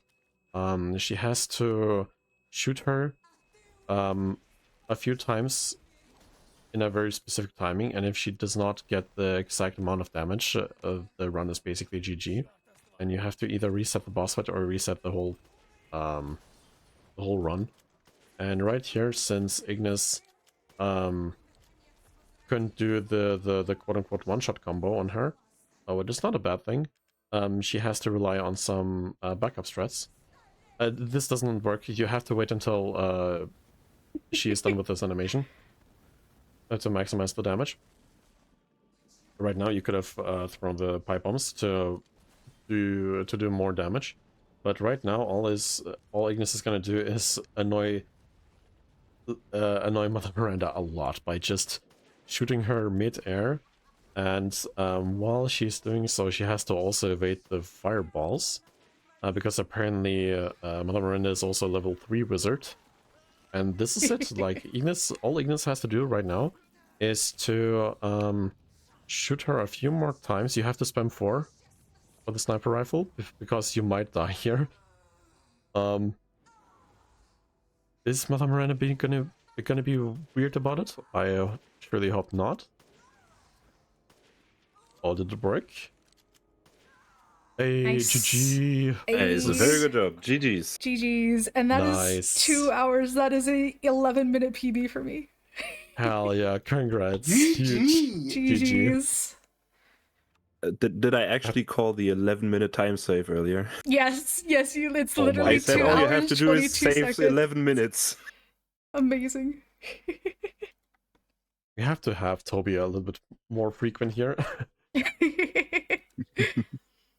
Huge congrats on the huge PB as well. Thank you. And one of our donors called it too from the very beginning. Yes, yo. Dante. Yep.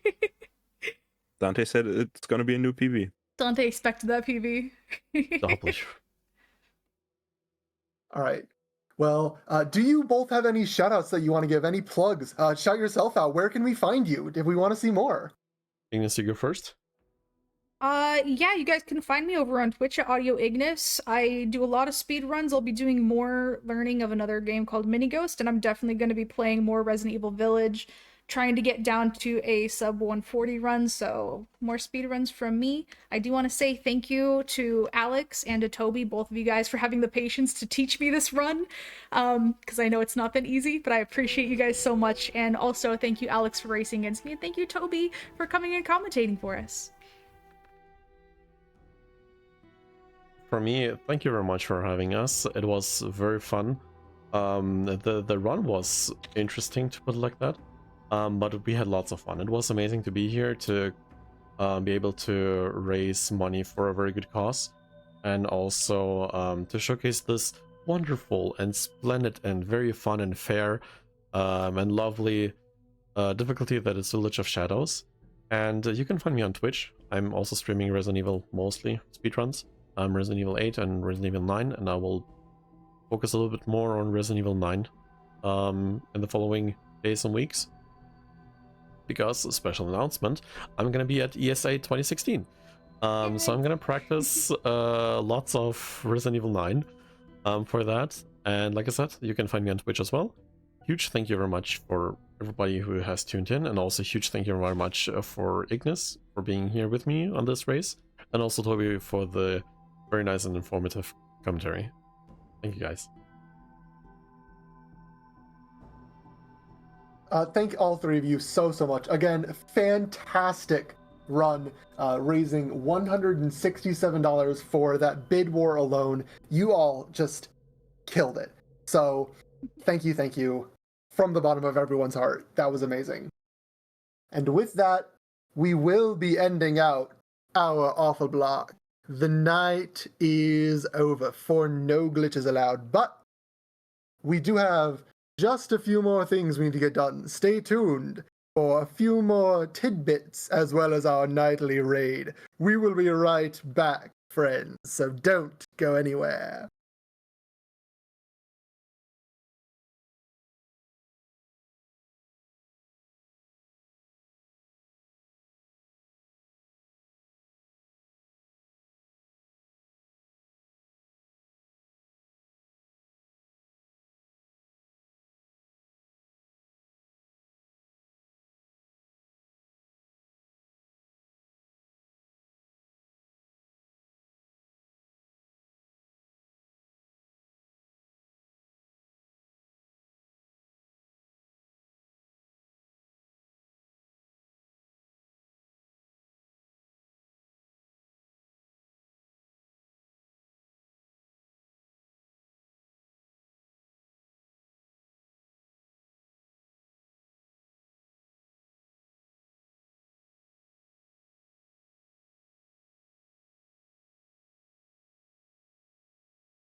Oh, chat, Thank you for waiting. It has been my absolute pleasure to stay with you throughout this horror block. I may have done a slight mental typo and said awful block, but that's because that's coming up tomorrow, and I'm really, really, really excited for that. So chat, please tune in at 12 p.m. Eastern, 9 a.m. Pacific, 4 p.m. Universal UTC. It's in a little over 10 hours. Be back here because we're going to start with Isopod and get into more silly games like Zelda's Adventure, Rudolph the Red-Nosed Reindeer, American Idol. It's going to be an absolute banger of a day. So again, yeah, tune in tomorrow. It's going to be great, and we will continue to build on the $1,817.60 that we have so far raised for the Go Rescue Pet Adoption Sector. So my name has been TurtleRun2412. Again, my absolute pleasure to be your guide through this delightfully horrific block of games. We'll send you off with a raid to our friends at UK Speed Gaming, who are currently running a little marathon of their own. So everyone have a great night, great morning, great time zone, and we'll see you again for more Noga 2026.